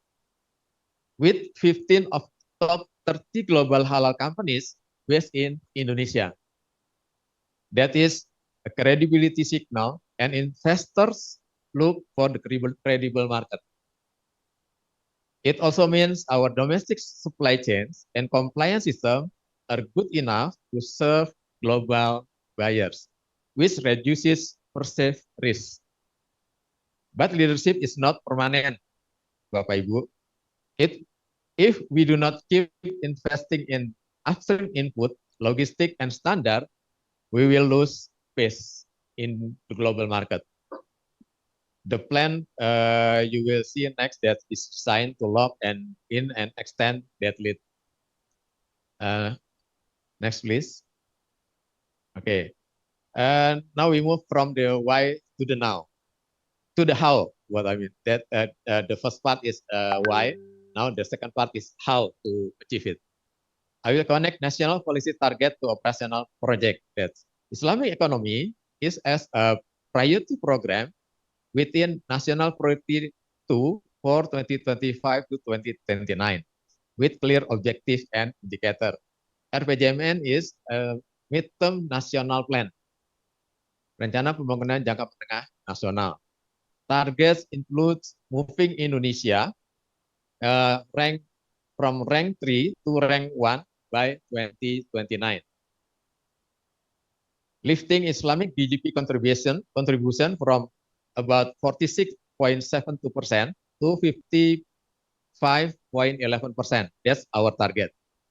And increasing competitiveness measures in halal product and Muslim-friendly tourism performance by 2029, as captured in this RPJMN. This is not slogans, Bapak Ibu, ya. They are measure outcome that we can track each year. The program also push halal export, certification scale up, and Islamic finance asset share. What matter for execution is that every target has delivery counterpart the project. Next, please. Now we try to go deeper to halal industry. The halal value chain, as you can see in the screen, halal value chain is not only a compliance checklist. It is a commercial promise. Buyers want proof that input, process, logistics, and handling with halal integrity and quality at every step. That's the halal value chain. What we mean. That is why we are investing in traceability technology like blockchain, integrated system, IoT, and RFID in high-risk nodes. The more auditable the chain, the faster a procurement team say yes. With better traceability, Islamic finance can underwrite working capital against real flows with lower risk. Next, please. Here's the action list. We did this already. We did it already. Maybe that the information is not flow good or well into the society. On the upstream side, we do modernize halal slaughterhouse. We have around 500 halal slaughterhouse in Indonesia. More than 150 has been halal slaughterhouse. That's what we did in the 2 years, the latest 3 years. Strengthen halal industry park. Industrial park we have 4 in Batam, Bintan, Jakarta, Sidoarjo, and Banten. We have 4 halal industrial park. We will have 2 more in Surabaya, in Sidoarjo, and Makassar. On the midstream side, build a priority halal logistic and port, codify data, and push traceability. On the downstream side, we energize MSMEs, expand Muslim-friendly tourism, halal safe and healthy culinary zone, and promote export. In parallel, accelerate halal product assurance to so certification is timely and predictable. On the finance side, expand Islamic commercial finance and optimize social finance so early stage firm like the startup can survive the first mile. When they born, they will survive before they will serve by banking. Finally, digitize the ecosystems so that support policy and lender can score is not guess it. This is an important one. In the upstream side, Indonesia still depend on import for roughly 200,000 tons of beef or buffalo meat and around 300,000 live animals per year.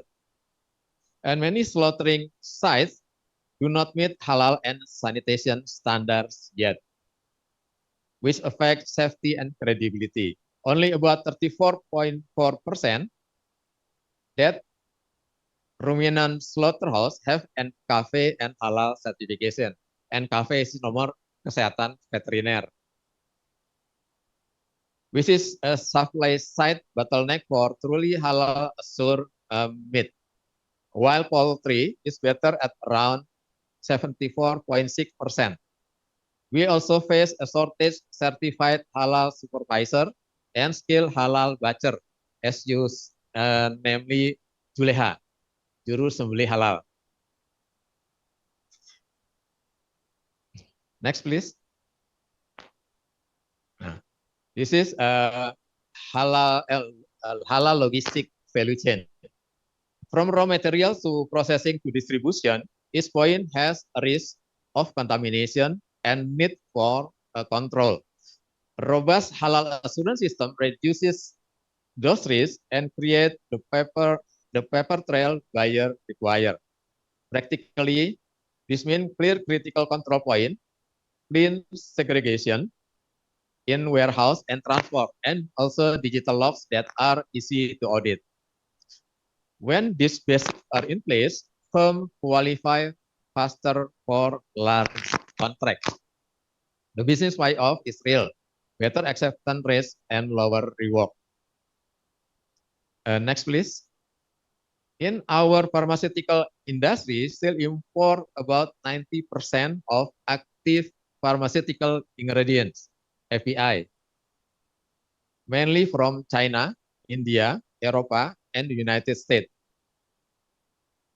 Then this case complicates downstream certification also. Regulatory lead times for API can be 12 to 30 months, so planning and local capacity both matter. Next, please. Okay. This one is pharmaceutical also. That's pharmaceutical. The Ministry of Health notes that 62 pharmaceuticals raw material can be produced domestically and are ready for use, including 29 halal raw material. This is the most challenging in pharmaceutical industry. And BPOM lists also 224 facilities with a certification facility. Next, please. This one is good for Indonesia because now Indonesia is maybe the number one in Muslim-friendly tourism. Muslim-friendly tourism touch food, accommodation, services, and finance.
From this screen, you can see that the literacy of Indonesian finance is still low. That the survey shows that Islamic financial literacy and inclusion, supported by the campaign and the spread of digital services like fintech, social media, and e-learning, when Laku Pandai also involved in that process, are still low in Indonesia. I think that's only for around 43%, meaning that out of 100 people, only 43 understand the Islamic finance. Maybe that's the problem in Indonesia. And also the inclusion very much lower than the literacy, only think about 11%. Yeah, sorry for the data itself. Next, please.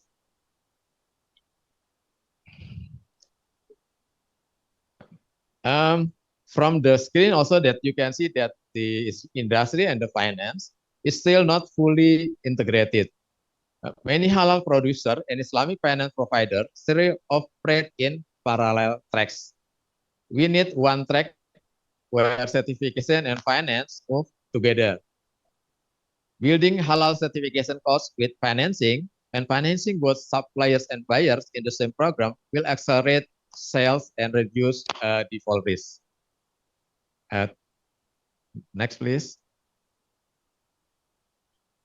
This is an opportunity for developing Islamic business in Indonesia because there are some potential sector, namely Muslim-friendly tourism. There are a lot of sectors that can we develop from this cluster. Also, Syariah Competent Hospital. We have about 500 hospitals that practice Islamic approach in their services. Sharia, halal manufacture, and halal logistic. There are a lot of potential to develop new business in Indonesia. Next, please. This is the financing mix that show you that the strong traction in SME financing, securities crowdfunding, which signals a broadening base for Sharia product. That's the financing is not only from banking industry, but also there are a lot of source of the financing. For example, securities crowdfunding Syariah. Maybe you have heard that securities crowdfunding Syariah can help MSME to issue stock or sukuk. If one of you student in UPI, if you have a startup, you want to increase your capital, you can launch, you can issue stock or sukuk through securities crowdfunding Syariah. That's very good, I think, for the startup. Next, please. Next, please. This part is special for entrepreneurship, for the entrepreneur. We have developed, we have set up a strategy to help MSME to expand their businesses. We have 5 pillars here. The first pillar is capacity building. The second is partnership, incubation and financing, marketplace, and digital empowerment. Next, please. In capacity building, we collaborate with several universities to design 8 training modules on Syariah competent entrepreneurship. One of the universities, Universitas Pajajaran dari Pak Cupian. At that time, Pak Rifani, who helped us to develop one of the module. Also from ITB, Bu Dr. Dina, from IPB, UI, Taskia. They help us to develop these 8 modules in improving the capacity building of this MSME. Also, we work with Ministry of Digital Communication to prepare for digital Syariah MSME modules for going digital. In addition, we partner with relevant stakeholders to develop practical model for securities crowdfunding, financing accompaniment, and other support services. Next, pillar 2, partnership.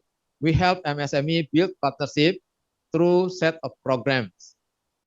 Collaboration for MSME capacity building and digital empowerment, halal, safe, and healthy culinary zone, and MSME halal assurance collaboration. Integrated Syariah financing collaboration synergy for MSME, export acceleration under Indonesia Halal Export Incorporated.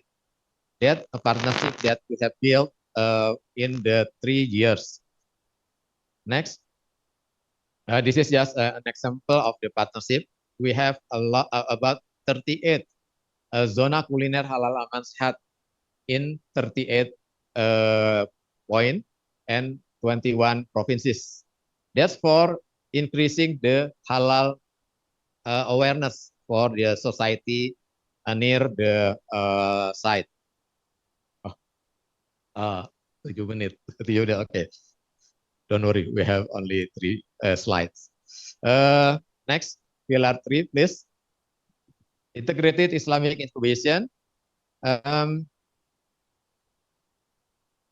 In this pillar, we deliver several programs such as Halal Startup Demo Day. This is the second activity. In this activity, we invite a lot of startup and we connect them with venture capital, with the banking industry, and other source of financing. In this year, there are 20 startups that get around 21 billion rupiah from the financing source. We hope that next year we can invite more than 20 startups to get the financing from the financing source. Next, please. I think that I can skip this. This is, oh yeah, in this slide, to show that we have application for you, for adik-adik mahasiswa. If you have a startup, you can use our application. You can put your profile into that application, and then there will be recommendation from that application. Whether you should go to Islamic bank or you should go to securities crowdfunding Syariah, or to permodalan nasional madani, etc., etc. That's more efficient for you to get the source of financing. That's the meaning of the screen. That's complicated, but I think the simple one is this is an application. Next, please. This is to help also the to get how to get the financing. There are about 8 modules to help the MSME to learn how to set up the proposal, how to get the approval from the financing source, etc., etc. Next, I think this is a simple one. There are a lot of market access in the digital side, but maybe you have not heard the Padi UMKM.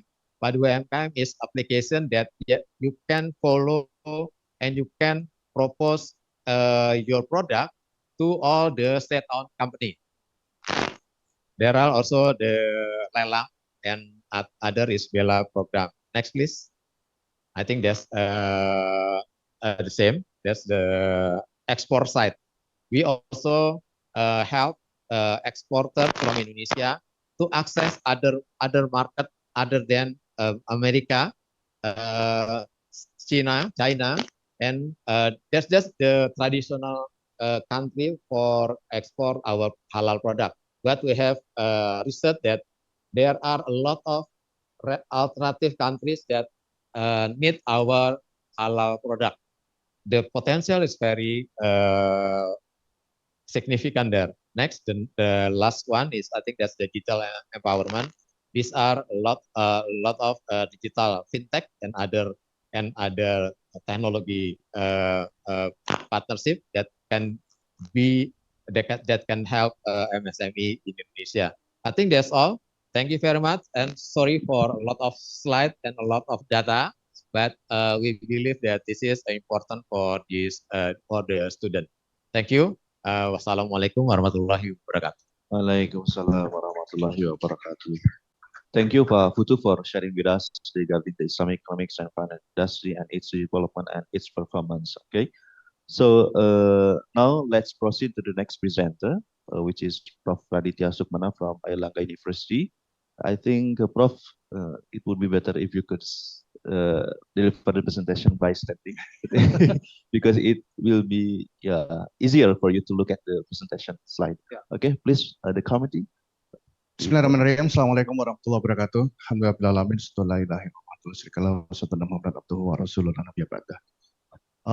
Thank you for inviting me, Apsai, Pak Cupian, dan juga host Pak Juliana, dan also I saw lebih baik saya berdiri saja. And I saw some of my friends, colleagues, students all over Indonesia. And again, thank you for the committee for giving me a chance to be sit with my guru, Professor Azad Zaman. I know you from a long time, Prof. I was in IAUM as a PhD student. I was listening to your lecture. And one of the things which I remember until now on his lecture is about the Western civilization is actually owing the Islamic traditions. The establishment of the university, as we know in the Western, is actually learning from the Islam. Kawariyun, if I'm not mistaken, you mentioned. And other good things in the Western is actually coming from the Islam. And just now he mentioned that the Europe is much more developed. That is because the Europe is learning from Islam. Just now he mentioned, right? And he also mentioned that the importance of knowledge, pentingnya pengetahuan. Once we have knowledge, then the development of the solutions, yeah, he said the social theory is actually to solve the social problem, right? So thank you for having me a chance with Prof. Azad Zaman. But I'm now more on talking about wakaf. You mentioned also about wakaf, and also Pak Putu also mentioned about wakaf. In my slide, Prof, and also friends, I'm talking about the existing example of wakaf in Indonesia, Prof. Some of them, and some other is a proposal. Ya, ada yang saya ceritakan itu sudah terjadi, ada yang saya ceritakan usulan. Ya, oke. When the committee asked me to talk about the entrepreneurial skill, yeah, actually it was last night.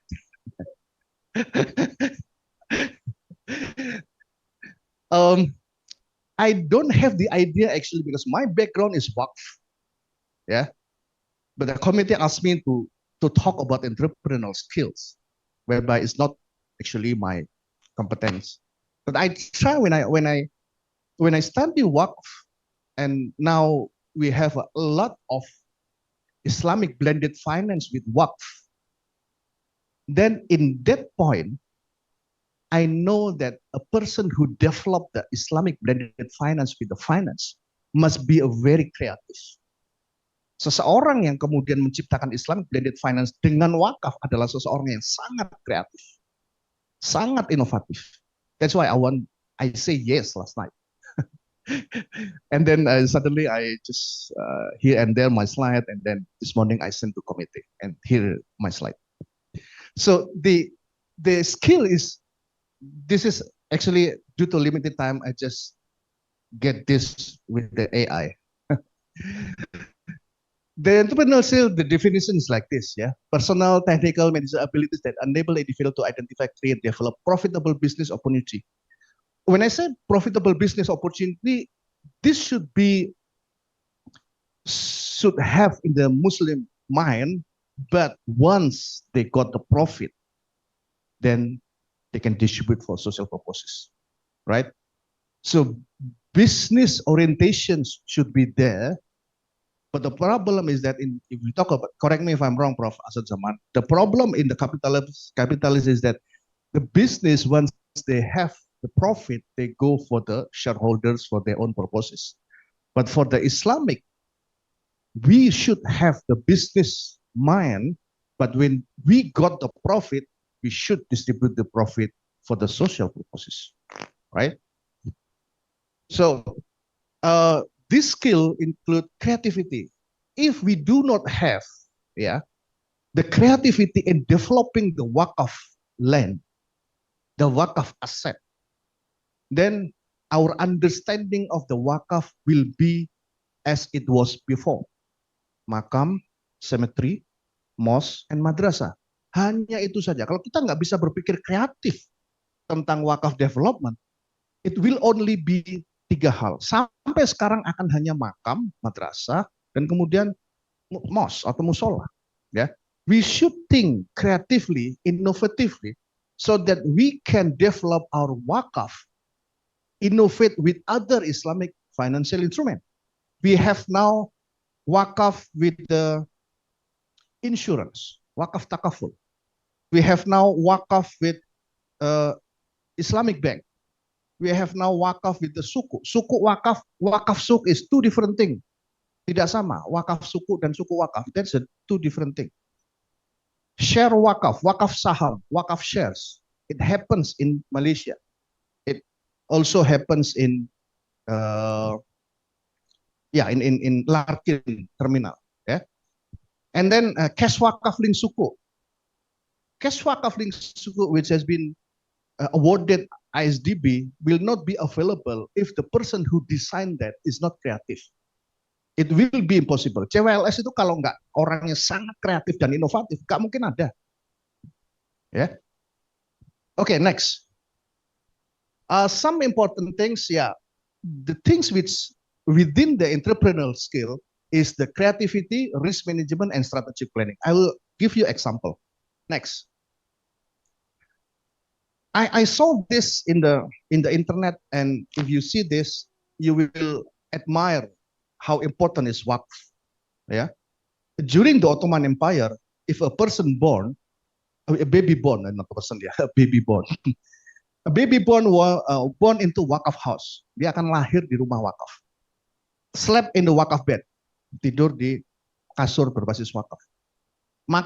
Eat and drink from the wakaf property. It's not coming from the proposal, but sorry, from the corpus. Makan dan minum dari wakaf properti itu bukan berarti dari pokok dari wakafnya, no. It's a coming from the profit out of the wakaf produktif. Dari laba wakaf produktifnya digunakan untuk makan dan minum. Read wakaf book, membaca buku-buku yang diwakafkan, belajar di sekolah wakaf, receive his salary from the wakaf administration. Company, their shares is treated as wakaf. Maksudnya perusahaan itu kan punya saham, ada sahamnya. Sahamnya adalah diwakafkan. Ya. And then die, put into wakaf coffin, kain kafannya, dan kemudian dimakamkan in the cemetery based on wakaf. So, try to read from the beginning and the end. You will see that the interactions of wakaf is from the beginning, from the baby born, up until he died. There is no lack, there is no time whereby a person doesn't have interactions with wakaf. There is no time. Maksudnya nggak ada waktu ya sepanjang orang hidup itu yang tidak terkoneksi dengan wakaf. Mana coba lihat di sini. Semua pasti akan terkoneksi dengan wakaf. That is how important is wakaf. Ya, okay, next. We should remember that wakaf should be treated productive, although we know that wakaf can be non-productive like mosque. But when you have wakaf land and things like that, we should think how to make it productive. We should think how to get the biggest, the largest profit out of the wakaf land. Kita harus berpikir bahwa if we have land beside the main road, try to think what is the largest profit which I can get from this important strategic location. Kalau kita ada lahan wakaf sebelahnya jalan utama, ya, misalnya Jakarta di Senayan gitu ya, kita harus berpikir laba terbesar itu dibuat untuk apa? Apakah gedung yang disewakan, apakah itu kemudian rumah makan dan seterusnya. It's not just okay because there is no parking car, maka saya akan buat lahan wakaf ini jadi tempat parkir. No, tempat parkir itu Anda memang dapat laba, tapi labanya very small. Yeah, that's why I agree with the Prof. Azad Zaman that the teacher is important. The people who have a knowledge is more important because they can generate the income much more. Jadi kalau orang punya pengetahuan, maka dia akan tahu bahwa lahan wakaf ini akan mendapatkan laba besar apabila dibangunkan seperti ini. Harus ada studi dulu dan itu butuh knowledge. Ya, okay, next. This happening. This is happening. And Prof. Azad Zaman, I believe you will not find example like this all over the world. This is the example which has been there in one of the city in Central Java.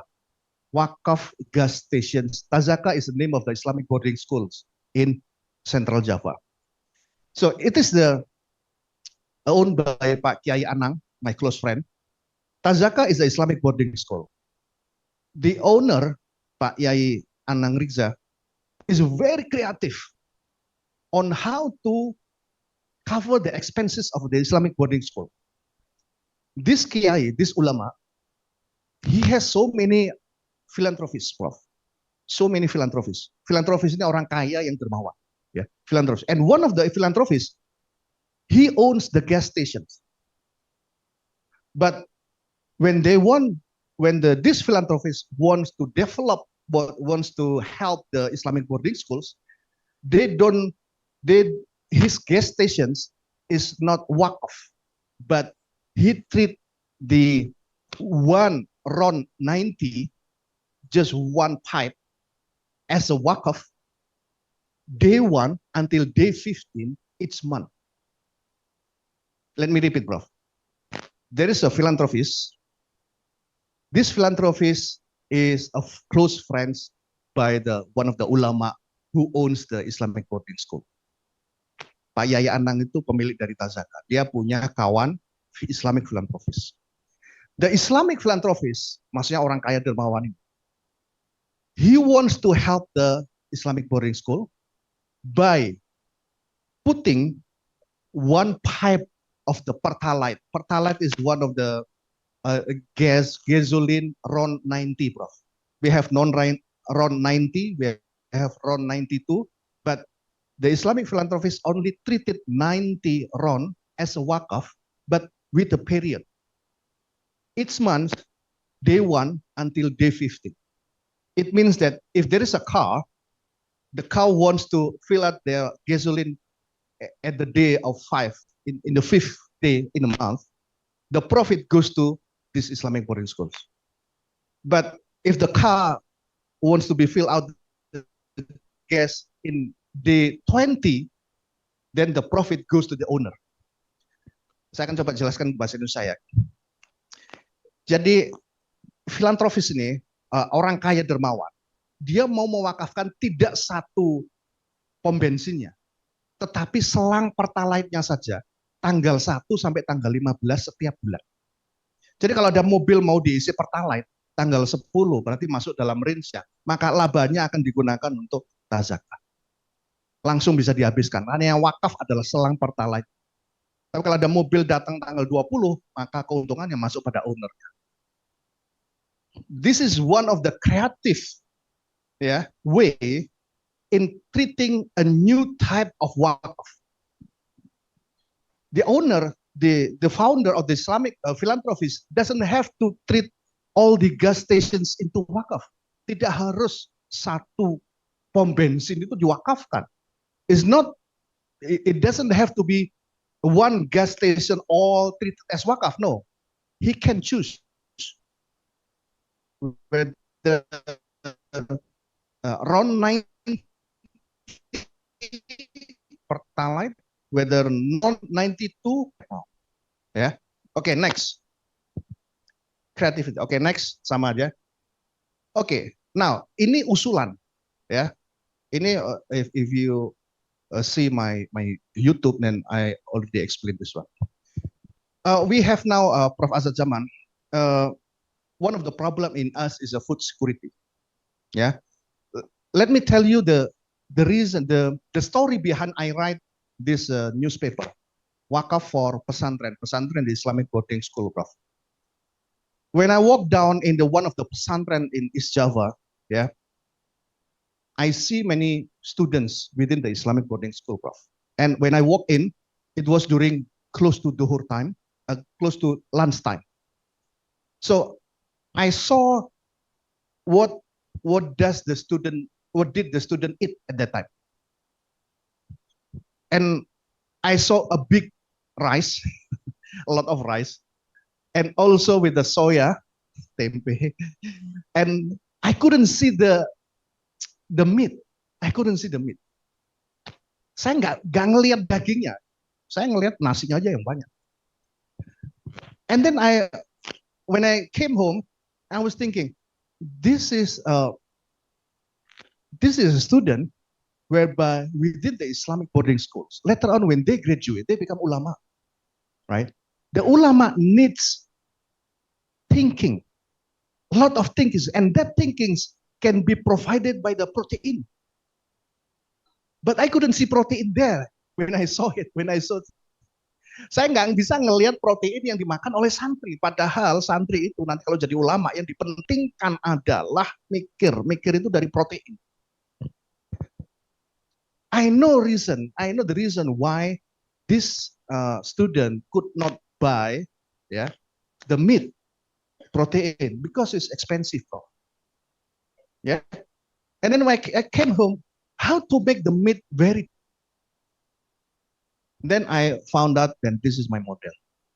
Why don't we optimize the idle wakaf land for farming? Kenapa kita nggak menggunakan tanah wakaf kita untuk farming? Yeah, you see, wakaf land for cattle breeding center and also for fattening. Ya, breeding itu untuk yang apa breeding itu? Pembiakan, terima kasih Bapak. Dan penggemukan, ya. We use idle wakaf land, so we don't have to buy land, ya. We don't have to buy because we use the wakaf idle land. And then, how can we buy for the pakan itu apa bahasa Inggrisnya Pak? Pakan. Feed. How can we feed How can we feed the animal, the cow? Do we have money to buy the feed for the cow? Then my model is that we should collaborate with the company to get the corporate social responsibility. But the company is a very specific. The company is the company which raw material is coming from the meat. Perusahaan-perusahaan, the company which use the raw material from the meat is like the the sausages company. Ya. Kita minta perusahaan CSR ya, tapi perusahaan itu yang raw materialnya adalah daging. Apa itu? Perusahaan yang memproduksi sosis. CSR-nya kita minta. Untuk apa? Untuk beli pakan. So, with regard to the land, we don't have to buy. With regard to the feed, pakan, we don't have to buy because we got the CSR. So, two positive things. It can be lower the price. The third one, we should collaborate with the campus. Why?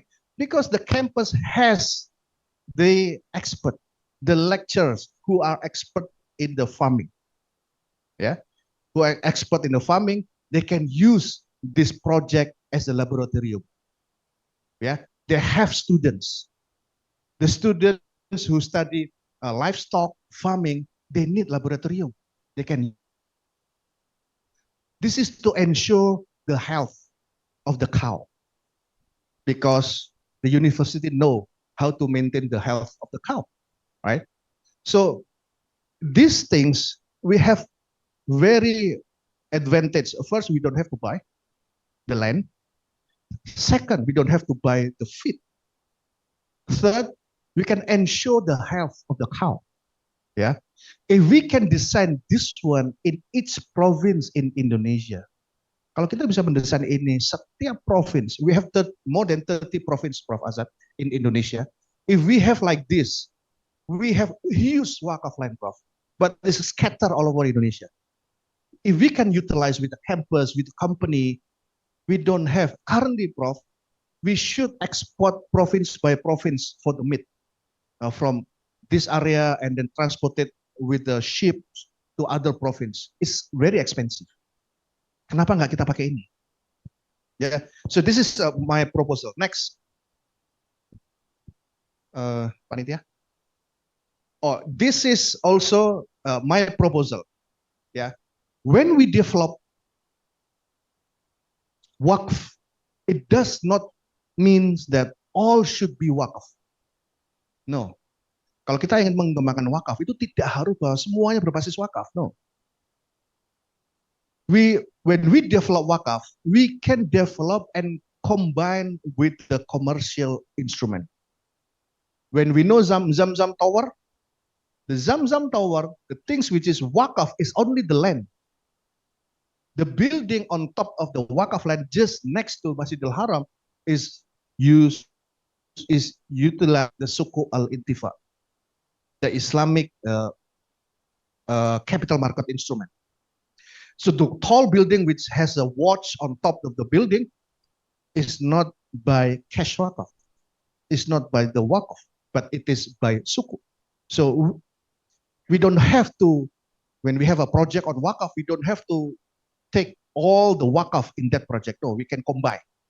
Same with this one. If you have a land, the land can be from the wakaf. But if you think that when you want to spray the water, spray the seeds and everything with the drone, you don't have to treat drone with the wakaf. It can be investment by the investor. Ya, maksudnya adalah kalau Anda punya project wakaf itu nggak harus bahwa semuanya itu wakaf. Kalau Anda mau beli drone untuk pertanian ini, itu tidak harus drone-nya berbasis wakaf. Boleh berbasis wakaf, tapi ini boleh dengan investment. Misalnya ada investor, saya invest drone, profit sharing, ya. I need 10% of my of the profit, it goes for me because I invest drone. Yeah, it can be done. Okay, next.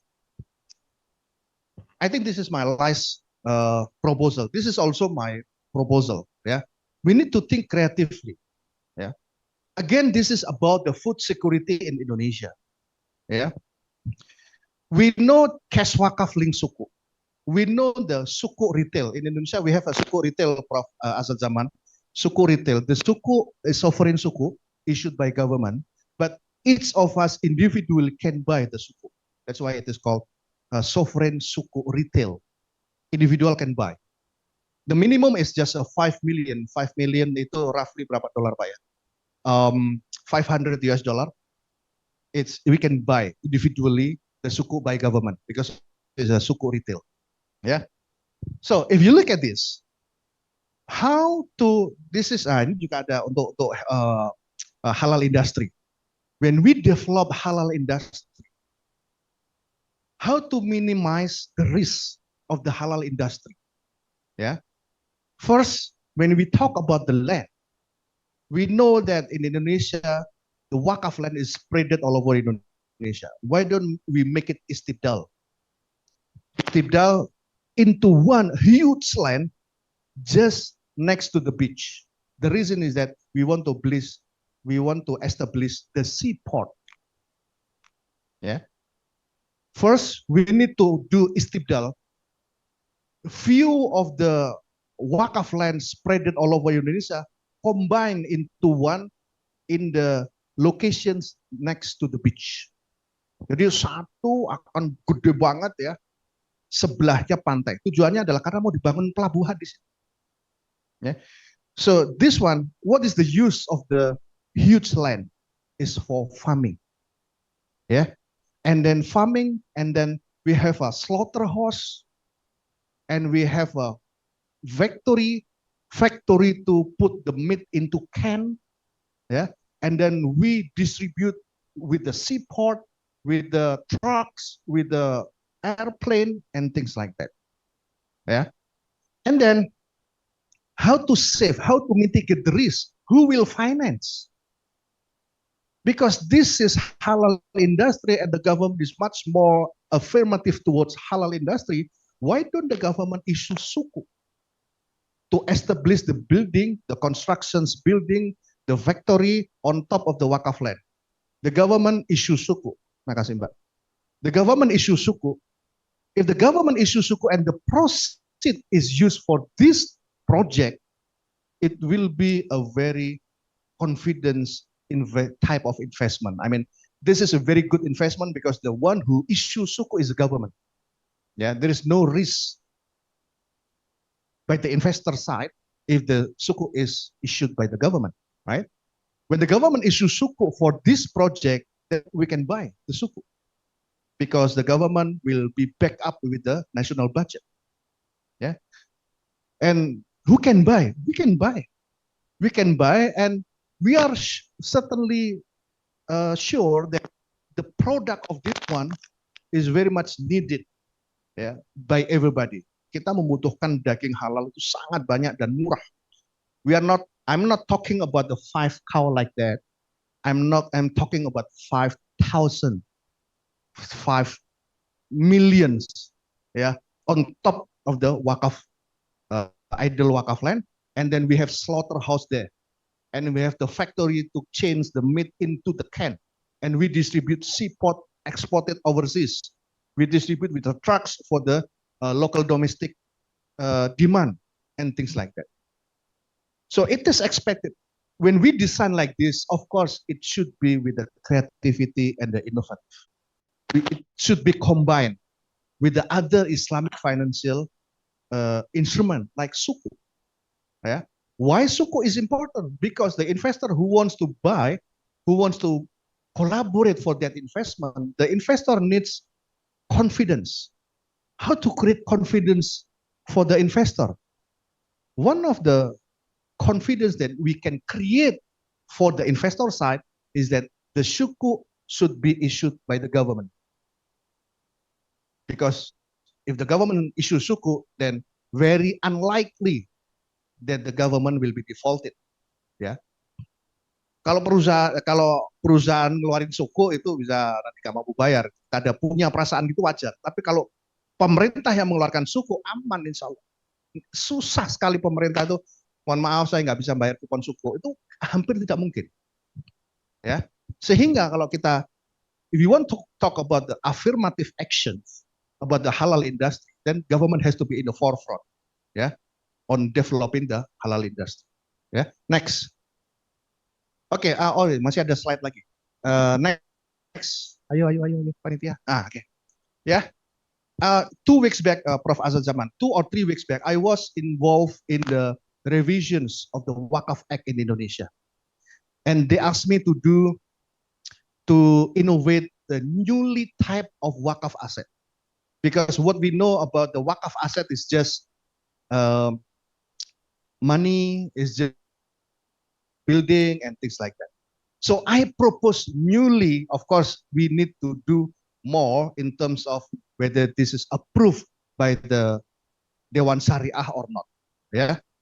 So my proposal is, can we do wakaf on service? Wakaf jasa. Selama ini kan wakafnya barang. Saya punya kursi, kursi ini punya saya wakafkan kursi. Itu wakaf barang. Tapi kalau wakaf jasa, apa Pak contohnya wakaf jasa Pak? Yang paling mudah, the most easiest part for the wakaf service, when you know porter, right? Porter itu yang bantu kita mindahin koper dari parkiran ke pesawat terbang atau ke kereta api. He can do wakaf. Dia bisa berwakaf. Today, for example, today is a Friday and I want to do wakaf. I want to do my service in bringing the luggage from the passenger in the car park into the train. I niatkan itu untuk wakaf. Dia akan tetap terima uang. Dia akan tetap terima uang, tapi dia tidak menikmati. Jadi itu gunakan untuk sosial. Hanya hari Kamis atau hanya hari Jumat saja. It can be done. Bisa dikerjakan. Itu namanya wakaf service. Because his service is just helping the passengers luggage from the car park to the train. Ya. Servisnya hanya itu. Doesn't in touch with the intelektual. Gak terlalu ada hubungannya dengan intelektual karena yang dia provide itu adalah jasa. Ya. And second one, can we do wakaf data? Wakaf data apaan nih Pak? Ya sebentar Pak, ini slide terakhir Pak ya. Wakaf data means that if I collect data, important data, ya, I collect.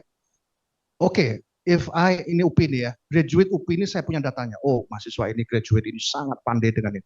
If graduate from this university, I know very well the capacity, the competency, and it's every detail of the graduate. I own the data. And who needs my data? Of course, the company, right? The company needs my data. The company has to buy data from me. And I will treat as wakaf of my data. I receive the payment from the company, but I will not use for my own.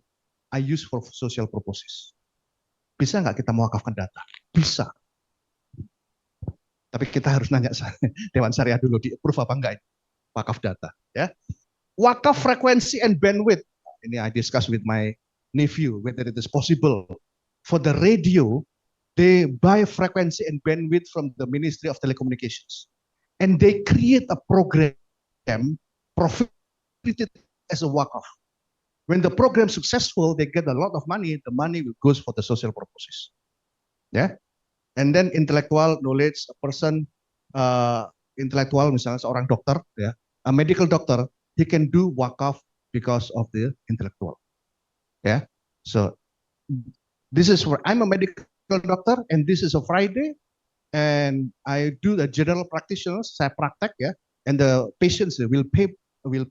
I'll give the prescriptions. I got payment. The payment I will not use for my own. I use for social purposes.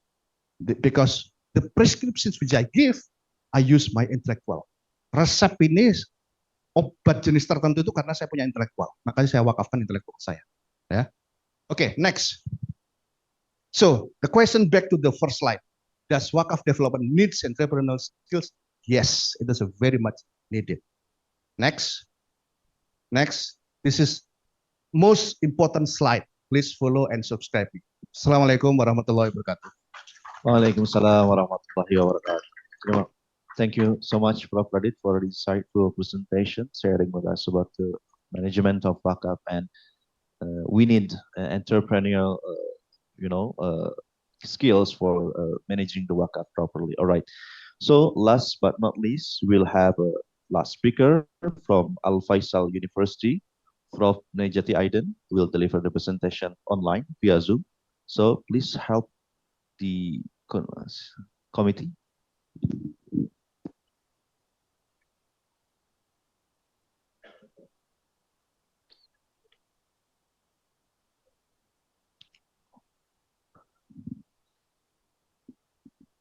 Yes. Okay. The committee, can you switch the slide into the Zoom, the bigger one? Yeah.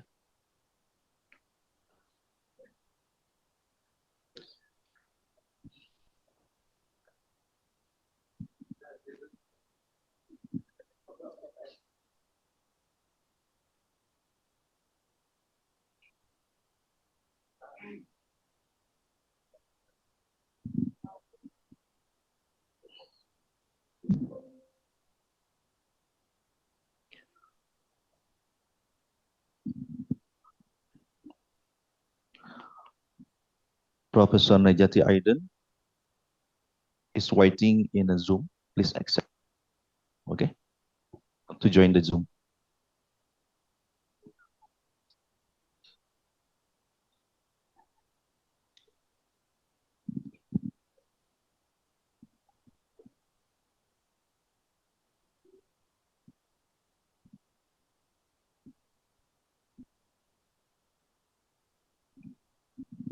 Is everything okay?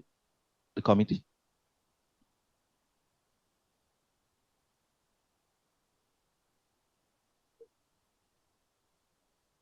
Assalamualaikum. Waalaikumsalam warahmatullahi wabarakatuh. All right, Professor Nejati Aiden. Hello, Yes. Professor. Yes. Okay. Am I coming? Yeah, am I coming through? Yeah, it is coming a little cut off in between, but it's okay.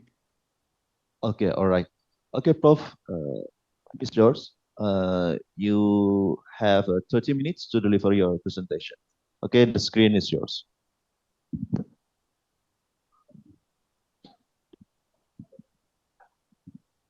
Okay. So can I start? Yes, sure, Prof. Yeah, you may start. Okay. So is the audio, is it recorded or the audience is there?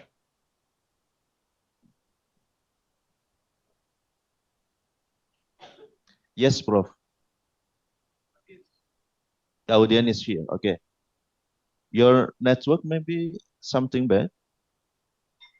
Yeah, no, what I was saying that do we have is this a live, is the audience there or is it recording, you're recording? That's my question. No, audience is here. Audience is ready to listen to your and watch your presentation. Okay, okay. So the voice, everything is okay? They hear? Everyone can hear me well? Yes, very clear. Your sound very clear. Okay. Okay, Assalamualaikum everyone. And I guess it's afternoon there. Good afternoon. This is Dr. Najati Aiden, and what I'm going to, I look at the theme of the conference. I appreciate for such gathering and I appreciate for invitation. And given the emphasis is on the leadership, and I assume that the what is in mind is the change, and obviously I think what's happening around the world and in Muslim world particularly, it's not good, and I think anyone who look with the care they want to have a change. So and therefore I design my presentation based on that one. So essentially, we're going to first look at the East and the West to see how what was the difference between them and how Muslims used to do in science, in technology, and then how the West, when they took over, they began to do that. And then I will look at the worldview, Islamic worldview, and based on that, I will look at how we can bring change macro and micro level. I feel like they're all linked together, and I think Islamic economics in this regard that particularly when it comes to the development should have such comprehensive framework.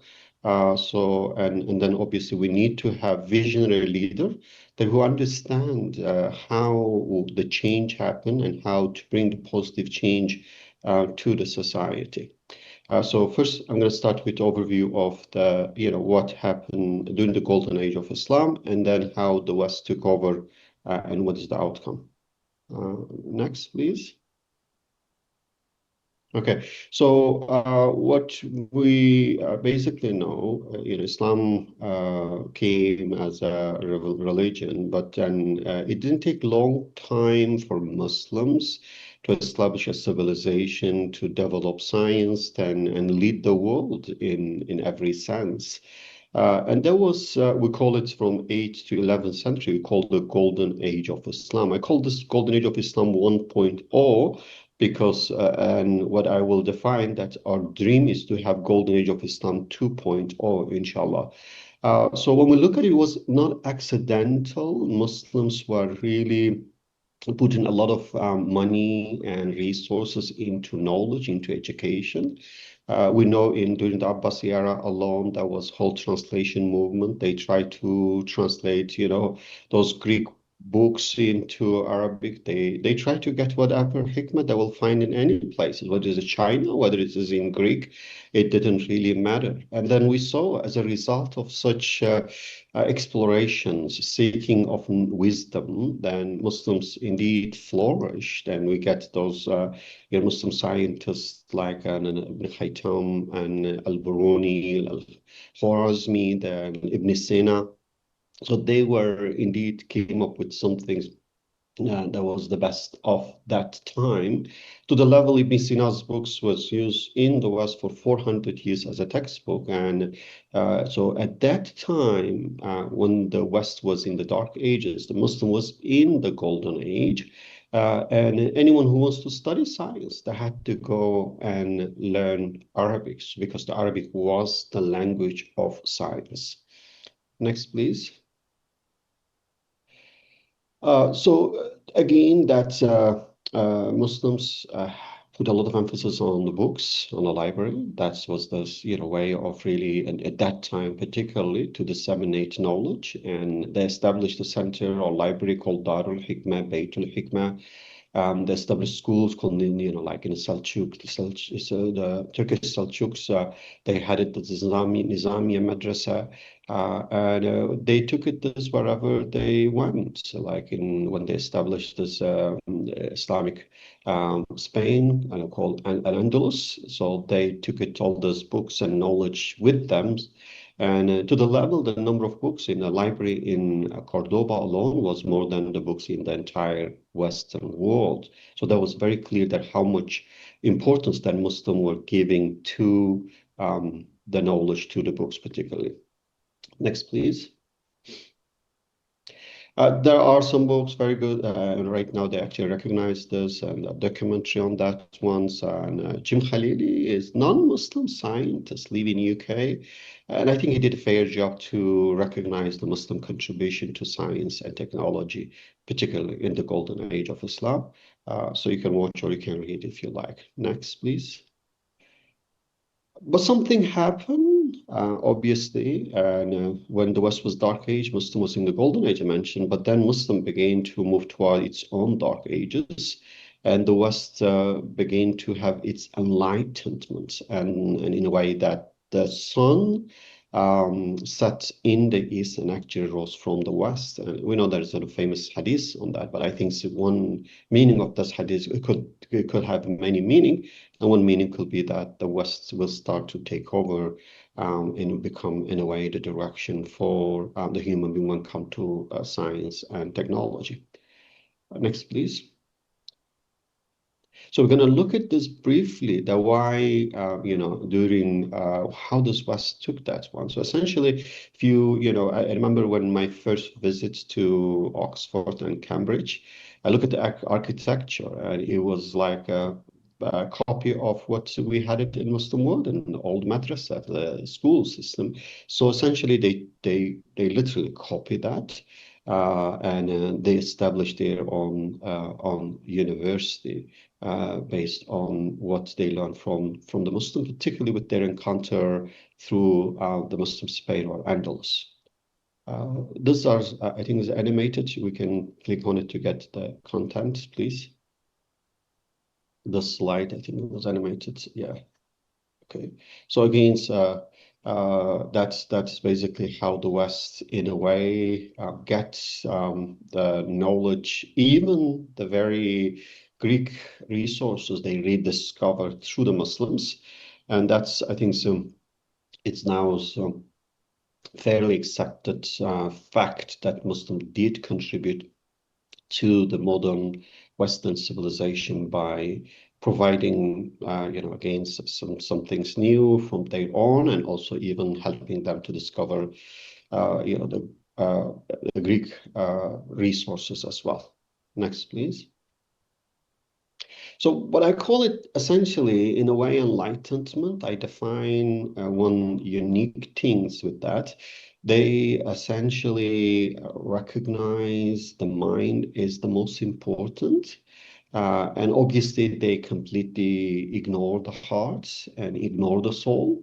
But they've established a system fully focused on the mind. So in a way, they realize that the mind is like a treasure box. It has a real treasure embedded in. So they establish institutions and organization with certain institutional values, the economists would call it, to essentially unearth this treasure of mind. So they establish educational organization, political and legal organization, economic organization, and in a way, educational organizations provide the tools. Political, legal organization provide the safety and freedom.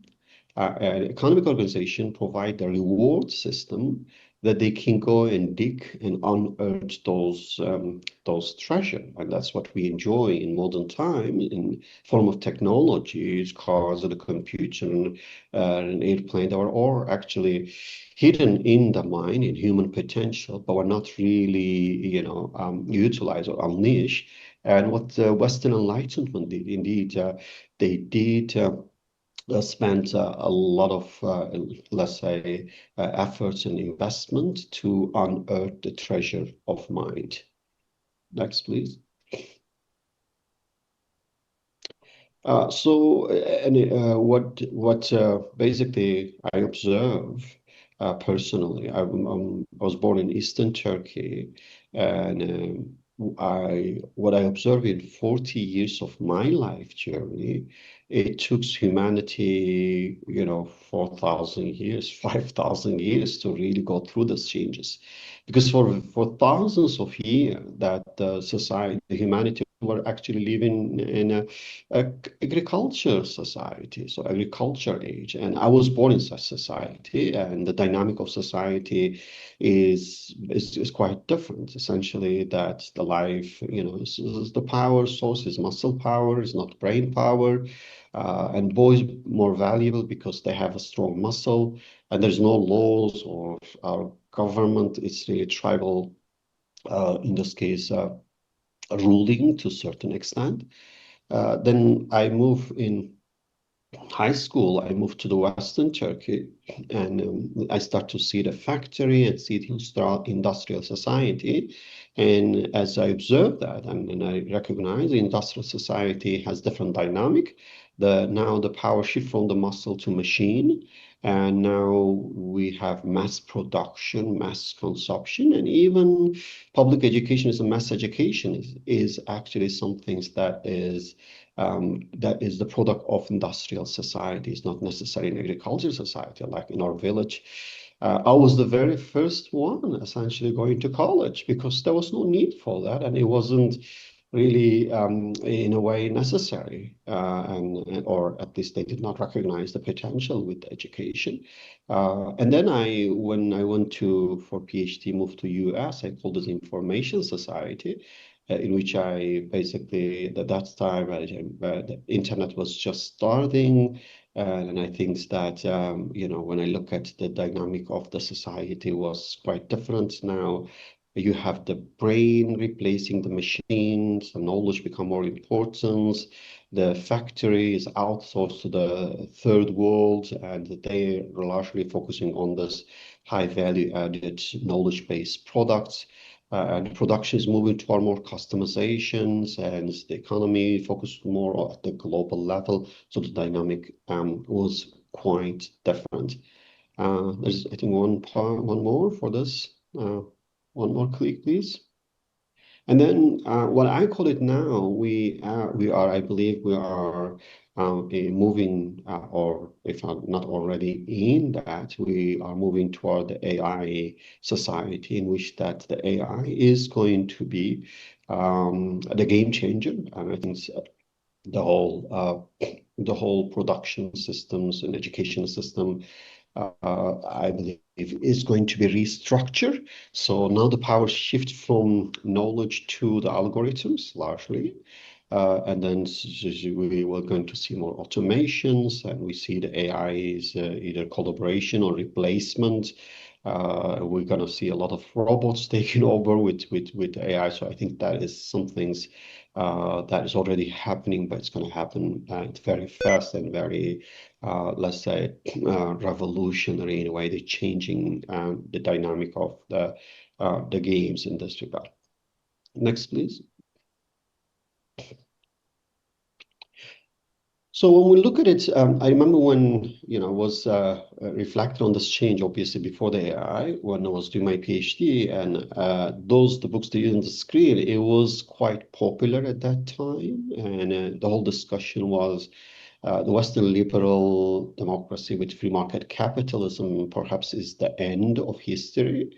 By this, they mean that there is nothing better that we could discover. The humanity reached to its peak, and that's all. The history is over. But I think what turned out to be, it's really not the end of history. What the Western civilization with free market capitalism does, and particularly in the case of Gaza, it became very clear that this is, if you're going to call it the end, this could be the end of humanity, not the history. That because we lost our humanness in this regard. That this materialist, secular, capitalist culture and civilization essentially killed the whole human souls and turned them into zombie-like creatures. Next, please. So what I call it that the West from the dark age moved to the destructive age, in which that as they move and unleash the knowledge and the power of brain through technology, what we see, or in the form of technology, they use this in a destructive way. And that's why I call it this is destructive age, destroying the connection with creator, destroying practicing faith, destroying morality, destroying family, and worst of all, destroying humanity and killing the soul and turning human to something else. Next, please.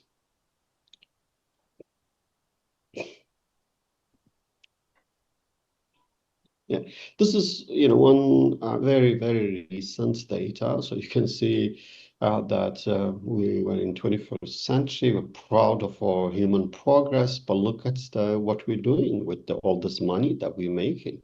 And the global military spending reached to $2.7 trillion in 2024. I'm sure it's most likely now it's a $3 trillion in 25. Which basically means, if you look at the trend, it means like we're putting a lot of resources to make weapons to just kill our human fellows.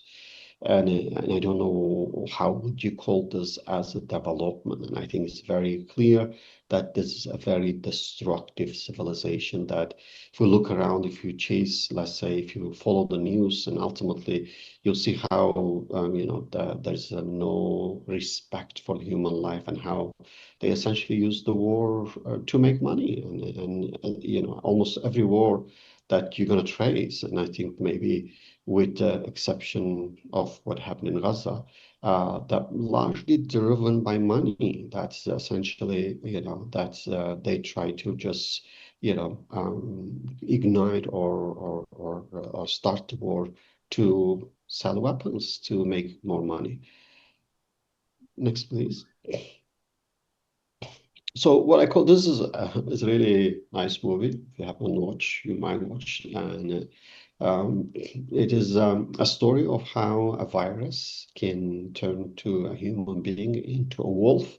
Obviously, it's a fictional, but I feel that is really not fictional. That's the reality. That's how this Western secular disconnected knowledge turn human to another type of creatures, turn human to, I will say, even worse than wolf, because I don't think wolf is as dangerous as someone like Netanyahu. Like, when you lost your humanity, that essentially you become the most dangerous, wild animals, that no animals can compete with you because you have the mind and you can use technology and you can use the other mind and you can be very, very destructive. Next, please. So this is one of very good book written by former dean of Harvard College, Harry Lewis.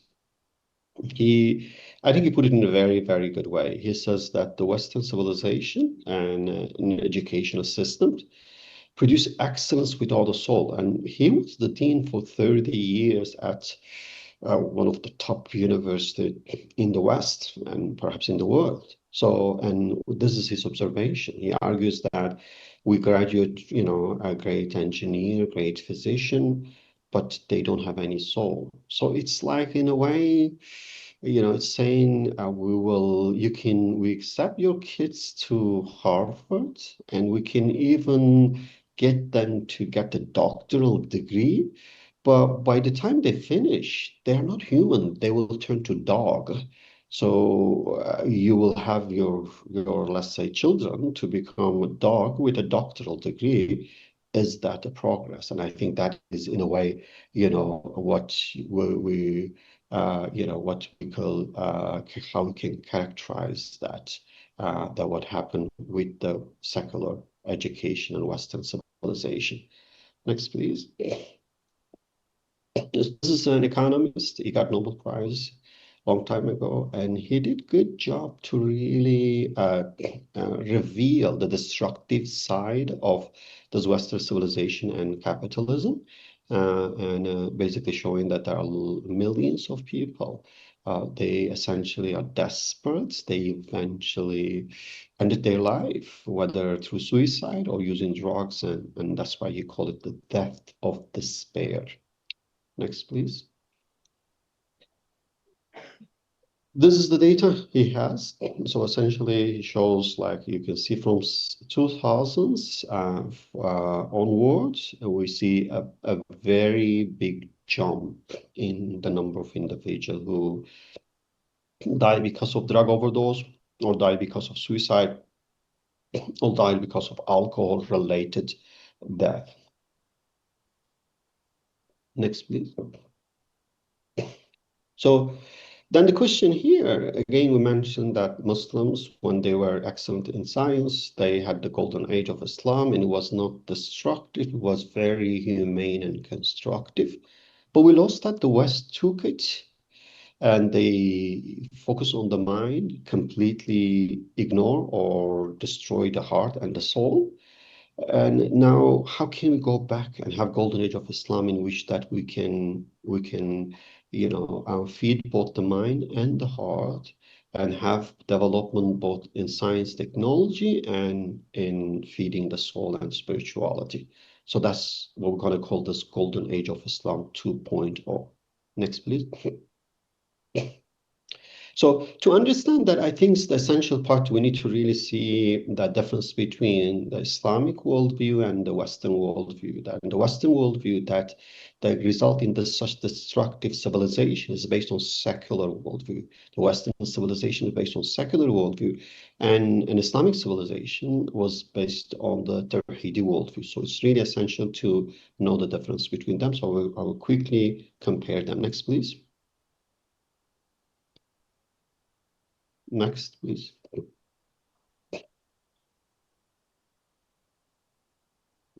So in a way, the worldview, and I will argue that if we're going to start change, you want to go back to the golden age of Islam, we have to start from worldview. We have to start from knowledge, because the problem is with the knowledge, and solution will go through the knowledge. How we view some things, how we view the existence, how we view the self. And how we form our glasses, lenses through which we see everything is very, very essential. Next, please.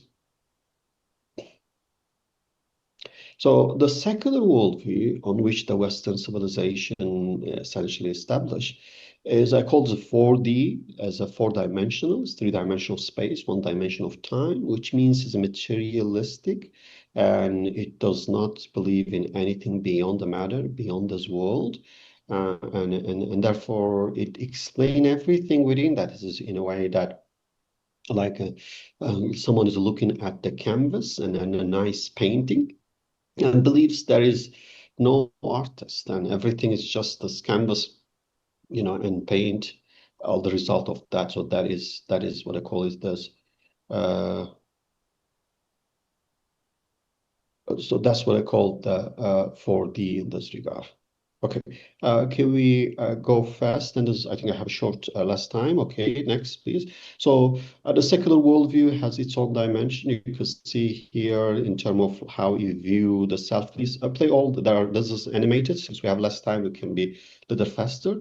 So the way you see, the self, let's say the existence, the knowledge, the purpose, human nature, and the good and bad is all based on the secular lens. And again, we can spend a lot of time to really analyze that. Next, please. And essentially, it is replacing God with ego, nature, cause, and chance, and defining and understanding everything within this framework. Next, please. There's a secular worldview. And Tawhidi worldview has its own elements in terms of understanding of the self. Again, we can play very fast. So essentially, the reality is not physical only, metaphysical or malakut is there. The perception is more holistic. So the purpose is not dunya and akhirah. So the tawheed and the belief in God at the center of everything, and help you to define and to view everything with a different lens. Next, please. So again, that's, you get this view and you view yourself, the being, the knowledge, and everything based on this framework. And that's what I think Islam is all about, to give us a certain lens, give us a certain view with which we can see the reality and establish our relationship. Next, please. So the question is, how are we going to bring the change? So we mentioned the first, we have to understand the worldview. The second, we need to understand the change. So I'm going to be very quick and maybe skip that one very fast. And I want to really emphasize the very last part. So please, let's go fast. I will just quickly explain that. So the question is like, next, please. Yeah, so which one is more difficult? Changing self, changing your loved one, or changing the world? Our argument is that changing yourself is the most difficult.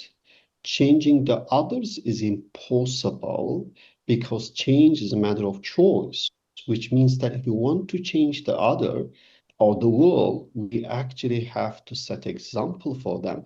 Then they can choose to change. That is in Islam, the concept of human have the irada, means that any change we want to bring, we have to really know that it's a matter of choice. We need to set example that people can choose to change. Next, please. I think we can, this is just some very nice quotes that we share the slide with you. You can look at yourself. That's kind of emphasizing the change as a matter of choice. Next, please. We can be fast for next 2-3 slides. So this is an ayah from the Quran, and it's clearly saying that, no, this is the hadith, and saying the biggest, basically, war is the war with your nafs. That means changing the self is very, very difficult. And the ayah says that, clearly nafs is the ammar and is your enemy. Be aware of that one. So, yeah, again, those are some ayah, and I think we can be fast. When we share with you, you already know those. You can reflect yourself. Next, please. Yeah. So the question is like, how are you going to change? I said, since this is a leadership thing, how are we going to change that? So our point is that we have to change through thinking and change through setting and becoming a role model. That's how we could do that. That's the very nice quote from Socrates, and we can, find similar things in the Quranic teaching as well. Next, please. Next. Yeah. So the whole point is that basically the prophet is the role model for us, peace be upon him, and he has the best character, and then so we're supposed to see him as the model and make our choice and bring the change by following his path, his sunnah. Next, please. And we argue the change, the real change, given the enemy is an nafs and ego, is possible through connection with Creator. So it's very important that we establish faith, we connect to Creator, and then we change ourselves and become the role model for others through our connection with the Creator. Next, please. And in this regard, in Islam, is really tawakkul is essential. We trust Allah and the Prophet. The change we need to look at how he brought the change, because before Islam, that was a very corrupted society, and the Prophet, peace be upon him, in a very short period of time, completely changed the society, made it to be the best for humanity. When we look at what he did through the law, through good teaching, through the tarbiyah of nafs, and through connection with the soul. One scholar called that the Prophet was Mahbub al-Qulub first, Muallim al-Uqul second, Murabbi al-Nufus third, and he became the Sultan al-Arwah. So we need to follow the prophetic, in this case, path, if we want to bring the positive change. Next, please. And again, that's the example for Khalid bin Walid in terms of having got confidence and having a known success in his life. Next, please. And this is the very last part. I want to just very quickly really emphasize on that one. Yes, the last one, last part. Next, please. So I just, if I can have 2 minutes, and I can inshallah finish that. So what I call it really, maybe I could just had the whole presentation on this subject. So the question, I believe, that the reason that Muslim is in the bad situation now, because we do not follow the Sunnatullah. And I think that the success comes from following the Sunnatullah. So Sunnatullah means that there are certain way, that there are certain patterns that of the creation that we have to follow if we want to succeed. And whoever follow those patterns, Allah grant them success most likely. Whoever does not, Allah will not grant them success. And I will argue that Muslims has been failing for a long time because they are not really following the sunnah, they're not following the path, and therefore they are not being rewarded.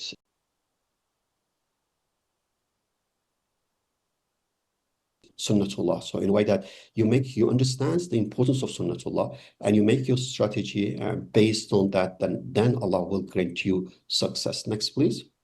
So that's, I think, is against the example here is that this is like the laws of Allah. And in this case, that when whatever you want, you have to follow those, and then Allah will grant you based on that. Next, please. Yeah. So again, from Quranic perspective, success.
the time for Prof. Asad to answer the question. Maybe. Thank you, Prof. Najatin. Okay, So that the was answer is thank you, Professor Assad Zaman. It's you there? Yes, that's me. How are Can you you? see? I think the Alhamdulillah. question was for you, right? Because I was like, because I didn't listen to the previous one, I was like, what is that? I tried to answer, but sorry, go ahead, please. No problem. Jazakallah for a very nice How presentation, are very you? clear, very I was, clear and very. thank you very much. MashaAllah. Thank you. Really, it's a great honor to really be. I thought I will have opportunity to listen to your presentation. Sorry, I missed that. I get up at 6 o'clock, but they send me links at 7. Oh, I see. Well, inshallah, they have a recording and they should be. Is it recording? Yes. So, inshallah, you can listen to it and give me some feedback. So, my answer to your question is very simple. An Islamic firm has, and it's the same as what Professor Aydin actually said, but I can say it in a simpler way, that the goal of an Islamic firm is to serve. That is the purpose, to serve for the sake of the love of Allah. So then you see, we are, as Professor Aydin said, you have to strive for the akhirah. And so the Allah Ta'ala has asked us to do the best of deeds. And Allah Ta'ala said all of the creation is the family of God. And the one who serves his family is the one who is most beloved to Allah. So the goal of the firm is to serve mankind so that they can they can be beloved of Allah. And the profits the firm earns is a means to provide service. If the firm starts just distributing everything for free, they will go out of business very soon. So they have to make profits so that they can continue to provide service. So the profits is the means to the goal of service. In a capitalist firm, it's the opposite. The firm provides service, even corporate social responsibility, in order to make profits. So the CSR is done for image. So, and the image is meant to increase profits. So everything, so the service, you see, this reminds me of the hadith that someone will say, and I did so and so many things for for you. Allah Ta'ala said, no, you did this all for show. And so there is nothing for you here. So that's the difference. It's the opposite. Islamic firm takes profits in order to serve, and the capitalist firm provides service in order to make profits.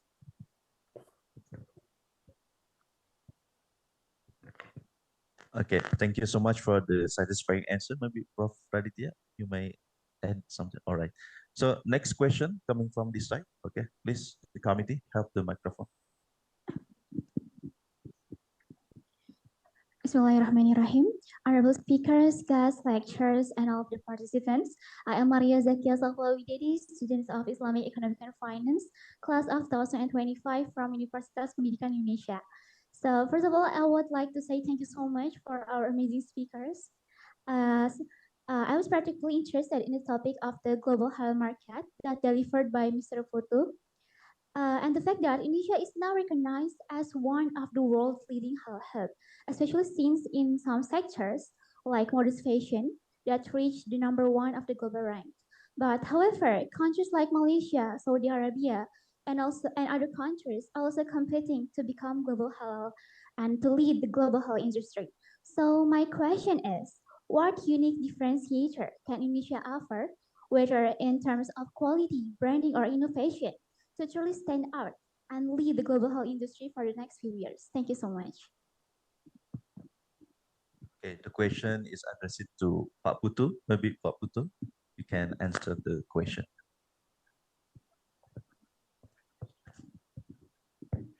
Thank you. The question maybe for one semester. Yeah. First, for the example is modest fashion. Modest fashion.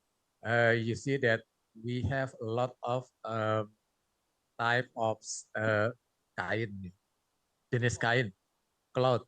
We have Indonesia has about 33 types of clothes, batik, tenun, etc. etc. That's the most important differentiation Indonesia with Indonesia and other country. And also that for batik itself, we have more than 5,000 types of batik. That's the example one. For the other sector, say pharmacy and cosmetic. We have a lot of raw material in Indonesia. Now we are trying to have nilam, for example, from Aceh. Nilam from Aceh.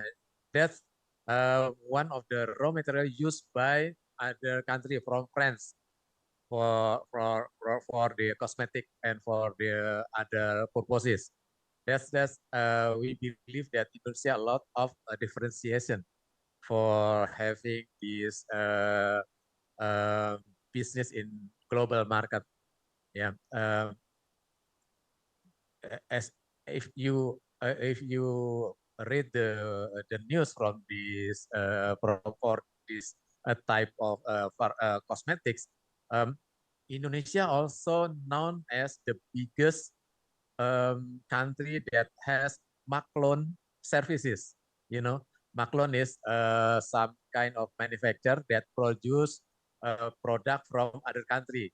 Say channel in France, they produce the channels cosmetic in Indonesia by using one of the maklon. I cannot say the name of the place, but uh, there's a lot of potential of Indonesia. So we believe that in the 2029, we can be number one in the SGI's rank.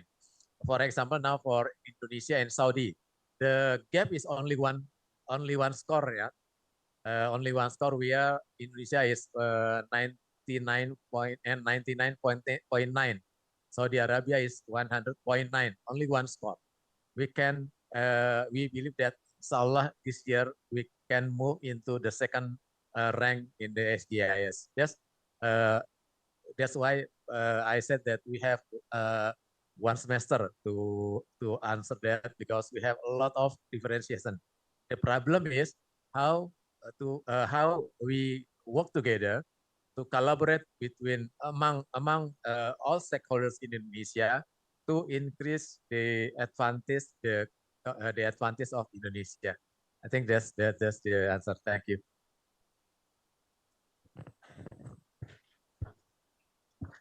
Thank you, Pak Futu, for the comprehensive answer. Due to time constraint, maybe only two questions, okay? Or one question more, if any? Okay, no. Feeling hungry, right? All right. Okay. Based on the explanations delivered by our speakers, I can conclude that Islamic civilization progressed from the Dark Age to modern era parallels to the growth of Islamic economics and finance. From early concept of justice, fair trade, zakat, wakaf during the Golden Age to revival of economic thought in response to modern capitalism, Islam has consistently emphasized ethics and social welfare. Today, Islamic finance through banking, zakat, wakaf, and sukuk promotes the harmony between classical Islamic values and modern economics innovation. All right, thank you so much, all speakers, for your presence. Let's give them big applause. And thank you so much, the online speakers from Al Faisal University, Professor Najati Aiden. Thank you so much for your participating in this program. And before Thank we you. close our program, all right, all right. Prof, you may leave the Zoom if you want, okay? Because the program has Thank you very already much. ended. Okay, Thank you thank very you much. so much. Okay, all right. See you soon and see you next time. And Inshallah. let's close our program by reciting Hamdalah together. Alhamdulillahirabbil alamin. Okay, before we proceed to the next session, we would like to invite the Prof. Jajang and Prof. Chupian to present the souvenirs maybe to our distinguished speakers. Okay, please, the committee prepare the souvenir to our distinguished speakers. Okay, the first one, we would like to invite the Professor Asad Zaman. Please come forward. And Professor Dr. Ajijang W. Mahdi to deliver and to present the souvenir first.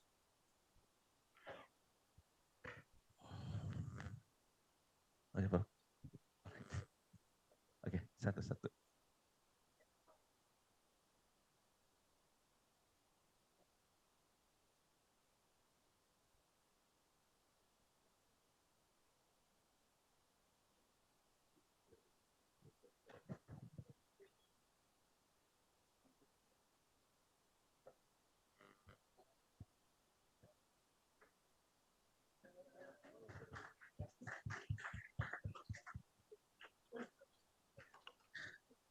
Next, Pak Futu, please come forward. And please, Pak Chupian, to present the souvenir.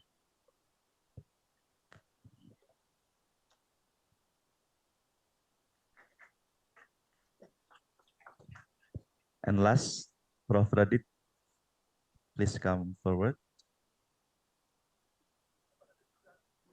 All right.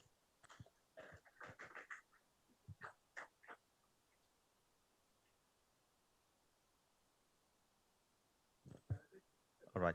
Let's have a photo session together. Okay. All right.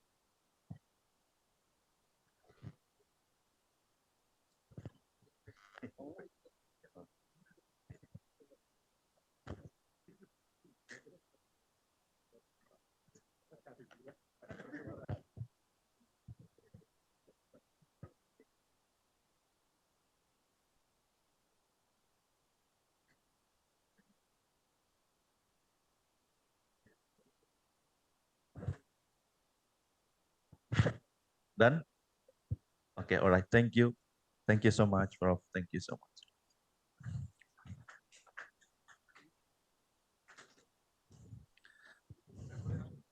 All right. You may leave the stage. Okay. Thank you so much for your active participation and contribution. Thank you, Pak. Jalan-jalan ke Bekasi. Cukup sekian, terima kasih.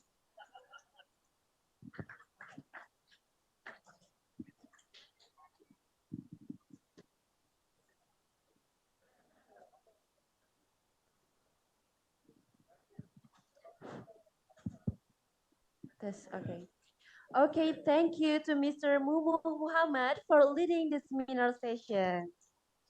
And thank you to all the respect guests, lecturer, and participants for participating in the seminar session. Before proceeding to the next exciting part, let us give our appreciation to everyone who has contributed to the success of this talk show, our respected speakers and guests, organizing committee, and all participants who attended this event. Your presence and contribution make this event truly success and truly special. So please give a big round of applause for us.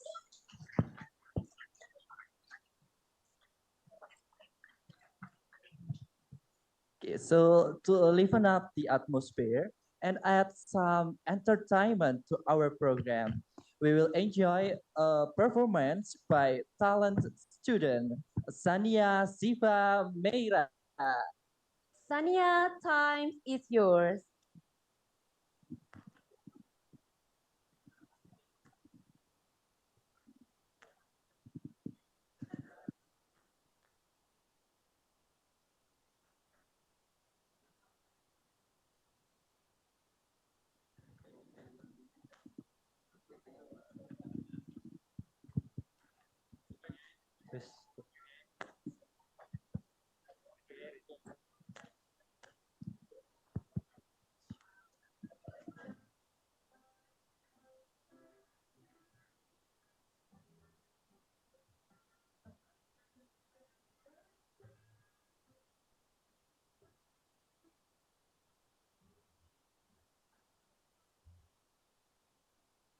Take your eyes off of me so I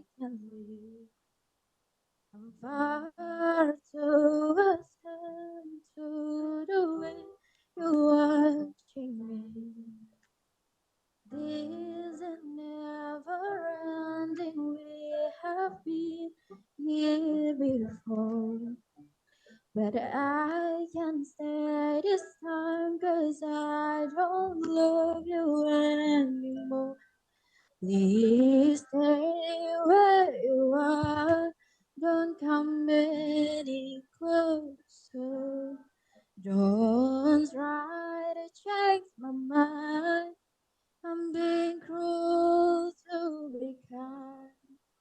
I can't love you in the dark.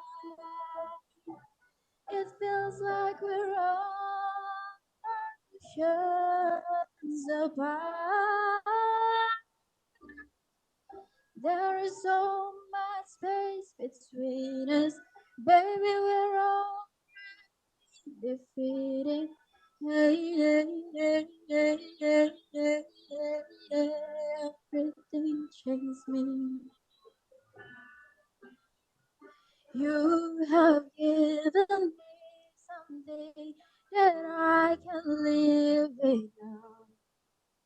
You mustn't underestimate the way you're in the dark. But I don't want to carry on like everything is fine. The longer we ignore it all, the more that we will fly. Please stay where you are. I can face your breaking heart. I'm trying to be brave. Stop asking me to stay. I can love you in the dark. It feels like we're oceans apart.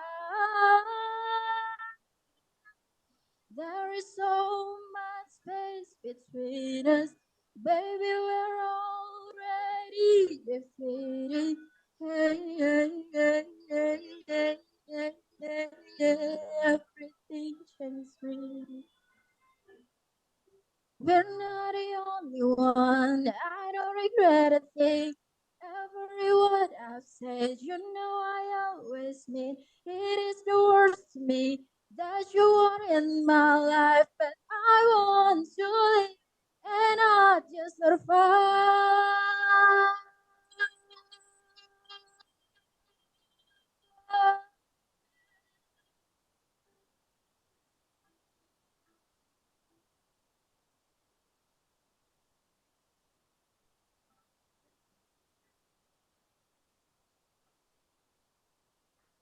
That's why I can't love you in the dark.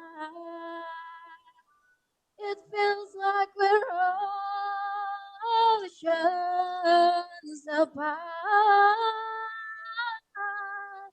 There is so much space between us, baby. We're already defeated. 'Cause everything changed me.